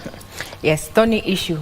that insurance issue, if you're asked to declare, then the premiums actually go higher. And yes, in the event, and actually it's if you get a chronic disease while you're still under that particular insurance, it becomes chaotic, because they argue that you knew beforehand. It's yes. It's a murky. You might not be able to get reimbursement. True that. That's another conversation that is affecting cost and how we manage, or rather lower the cost of treatment when it comes to chronic and critical illnesses. And that's why even UHC was put in place, because part of the characteristics of universal healthcare coverage is making sure that we can access primary healthcare, meaning not a lot of out-of-pocket expenditure. Yeah. Now, when you also mentioned something, that one of the interventions that you're actually recommending is, partnering with multinationals. Yes. And when you're talking about multinationals, I want to take you back to 2020, 2019. We all woke up to a pandemic that is COVID-19. Yes. Well, Africa was on the receiving end, so to speak, because of our lack of capacity when it came to handling the pandemic. Under the COVAX facility, we also got support from, multinationals. Let's say multinationals, they came together. First World came together, decided, this is a facility that can actually help Africa and Asia meet. But then there's something that you have mentioned, that we are still having that struggle, that medicine that comes into the country is not tweaked to our genome. And that's a problem when it comes to treatment, not just treatment of chronic diseases, but just treatment across board. As a fight that you're still having, and I think you are leading in this as the Chronic Disease Society of Kenya, what conversations should we be looking at, to change these dynamics? Especially, as you say, the pharmaceutical war, so to speak. We're yet to build our capacity locally. How do we work around that? Have medicine that is tailored to treat us, our genome. I'm sure it's going to mean more efficiency, but it is also capital intensive. Yes. Thank you, Regina. And that question can be answered in two ways. Okay. Yes. So post-COVID, I was privileged enough to do a research for the Global Fund in Ethiopia, Kenya, and Uganda to check access to essential medicine for patients living with chronic illnesses and communicable diseases during Corona. During Corona, the pandemic took over. And of course, our institutions were already spread too thin. So someone who was already diabetic was told not to even go to the hospital. So if they had an emergency, they're stranded at home.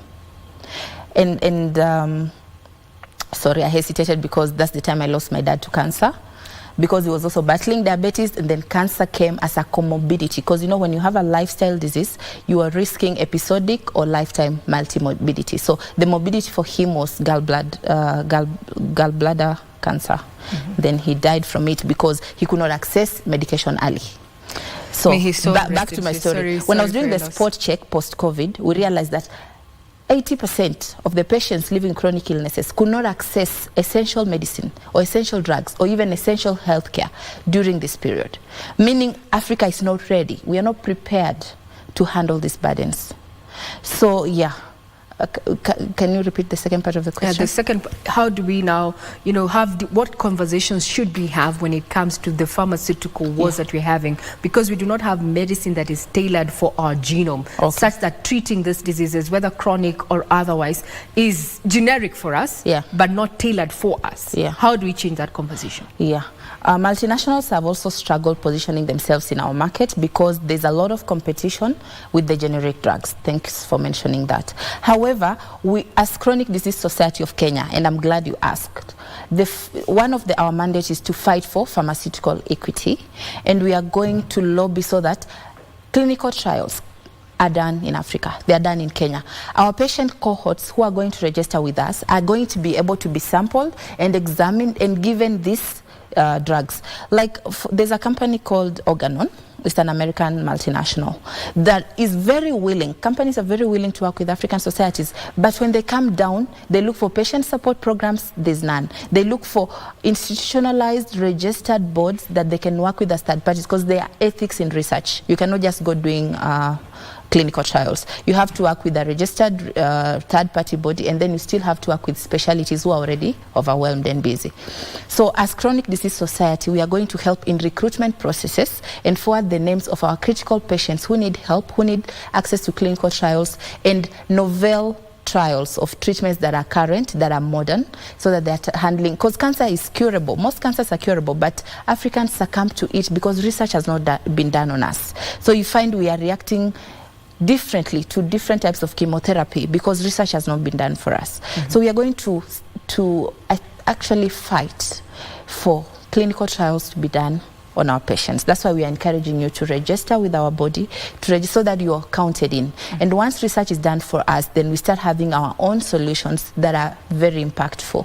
Now, on the other side of the coin, or rather, if we flip the coin, the question is, how safe am I undergoing, clinical testing? Because there's so much that has gone around saying, oh, you're going to be treated like a guinea pig. You do not know if this is going to exaggerate or exacerbate the disease that you're already handling. How safe are these clinical trials? The safety standards are approved by FDA and WHO. Of course, we have regulatory bodies. And still, you cannot just go as a patient and walk in and get a clinical trial. You have to be under a specialty. You have to be under an institution or a clinic, which is now monitoring your vitals, monitoring your adverse effects.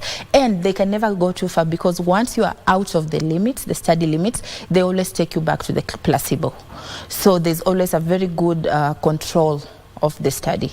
So it's very safe. And we need to debunk some of the things we'll do as Chronic Disease Society is to debunk the myths because we have a lot of fear factors and some misinformation that goes around. So we need to just empower our patients by getting them the right information, giving them clarity on many areas. Misinformation, that is one of the other challenges that is actually affecting, clinical trials, or rather just moving forward when it comes to development, when it comes to matters of treatment.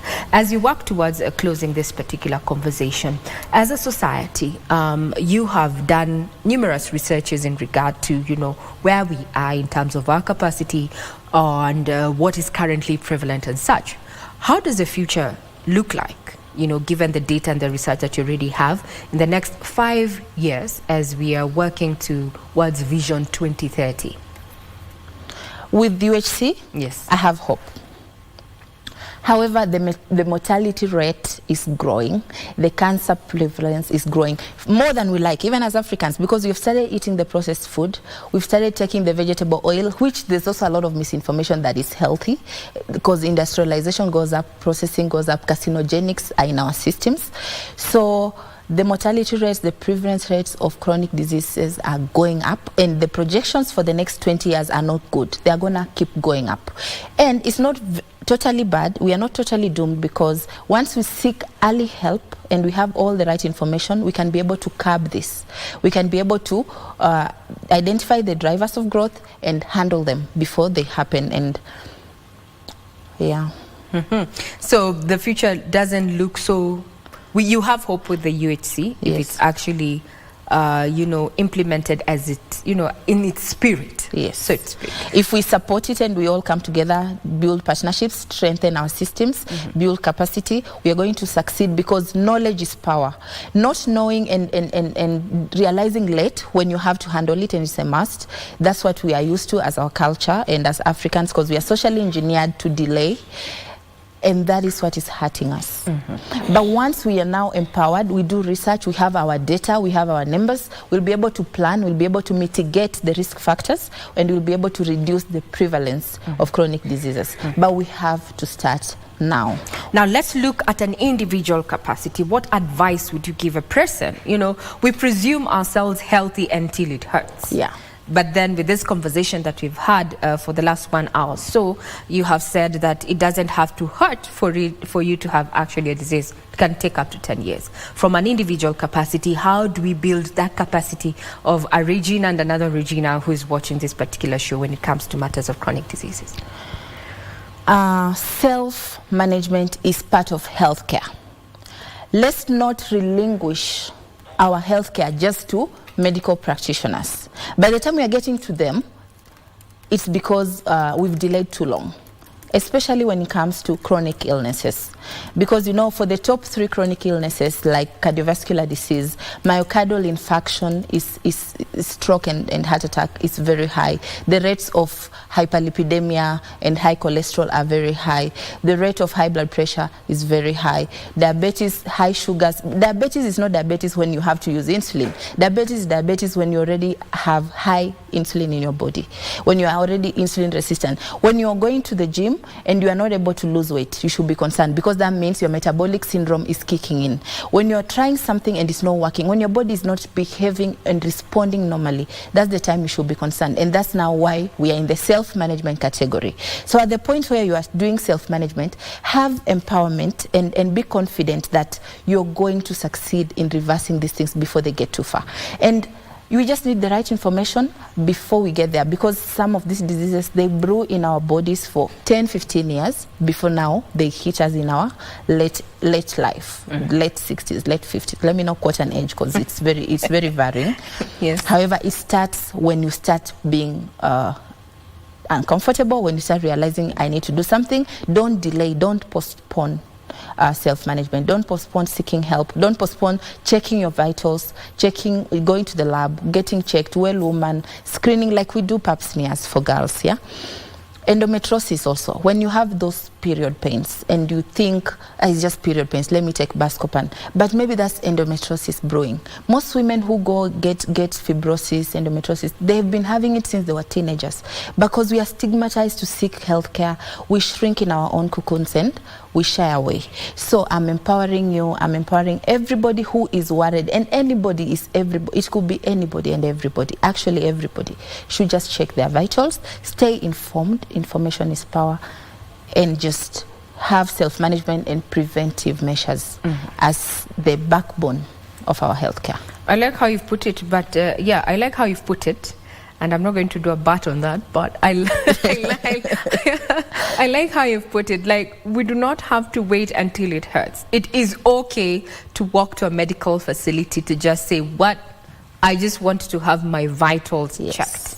Against the devil's advocate term is that if you go seeking for it, you're definitely going to find it. But it is good. I think we need to have that mindset that, you don't have to walk into hospital when you're actually very, very or acutely sick to seek medical. It's good to have your vitals checked. Yeah, and it's not all bad. I don't want to discourage anybody.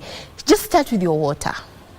Just take water. And the simplest hack is, if you're 100 kgs, multiply that by 3%. Always take 3 liters of water and above every day. So whatever your body weight is, multiply it by 3% and take that amount of water every day. Now, next step is just take walks. Take water and walk. Those two alone can save your life and even increase your lifespan by 20 years. We don't even have to go for the most complicated interventions. Just taking water and walking is enough to kickstart your healthcare journey. And chronic illness, as I repeat, is a lifestyle, or is caused by lifestyle. So when you take water and walk, you're delaying the chronic illnesses, because somehow 50% of the population succumbs to chronic illness, and that's data from World Health Organization. We cannot argue with the numbers. So as I said, 50, 2 people. Yeah, 2 people. One of you is going to die. We're already seated here with 2 people. And if you're going to do the statistics via our 2019 census, it shows that Kenya has a population of around 50 million. Yeah. So 50%, 25%, they're likely to succumb to lifestyle diseases, chronic diseases. Yes. So we take water and walk. Take water and walk. And then go see your nearest healthcare practitioner. Ask them questions, even for no reason. Even if you're okay, ask them questions, they will direct you. I hope they'll be open to listen to these questions, and they'll not have had the queue burden, that kept them in the office for long. So before we come to a close, the Chronic Society of Kenya is open to you and I, and we had mentioned that there is a website where you can seek help, and this is also in addition to that particular AI that is ADA, that is going to help you in one way or another look at the areas of focus where you're concerned in terms of your health. That AI app is ADA. put in your diagnosis or how you're feeling there. It's going to give you a guideline to, areas that you need to put emphasis on. And if you are wondering about how to get help, if you're already seeking treatment for chronic disease, this is a society where people have come in together to try and direct each other on where they can seek suitable, specialized care for what chronic disease that they're dealing with. My guest this morning, Faith, kindly give us that website so that our viewers can actually hear it once again. Okay, our website is www.cds-africa.org. Take that again, www.cds-africa.org. Indeed. So if you are seeking, or rather you're seeking, services, or you're getting treatment for chronic diseases, this is a website where you can log in, get assistance to better treatment, to lower the cost of management of these chronic diseases. These are lifetime diseases. If you're already diagnosed and you're seeking treatment, this is something that you live with for the rest of your life. There's no need for stigma.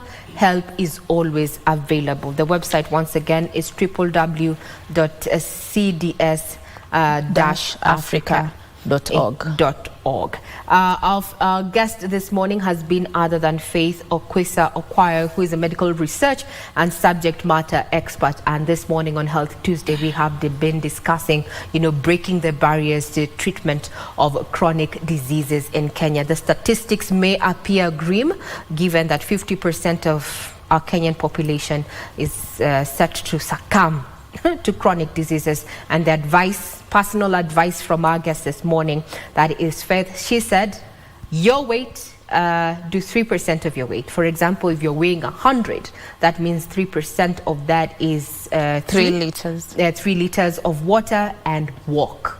That way, you might just as well delay or totally avoid, contracting a chronic disease. I've been your host, Regina Manyara. I would want to wish you the good viewership going forward.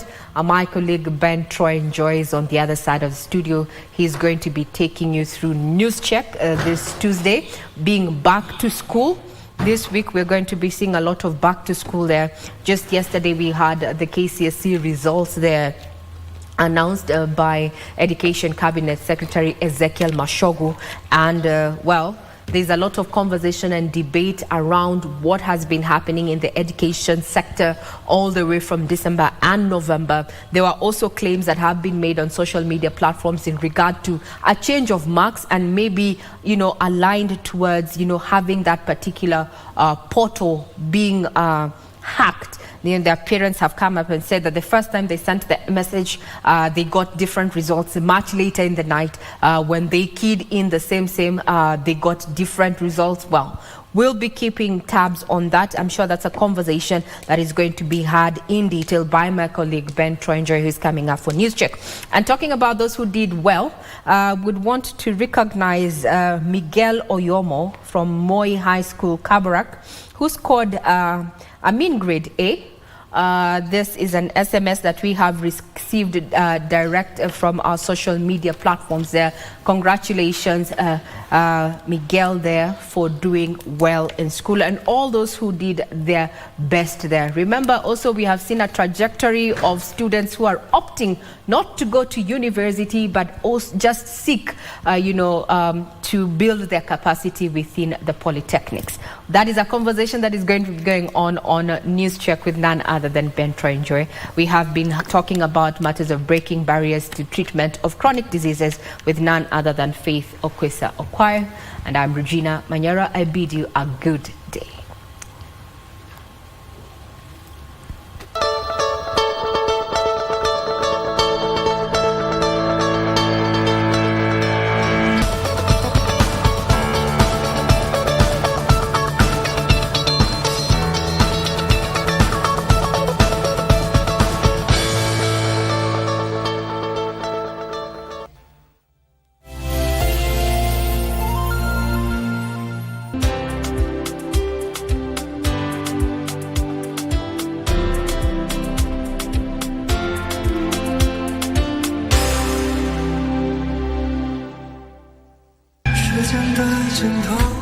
你知道汪淼？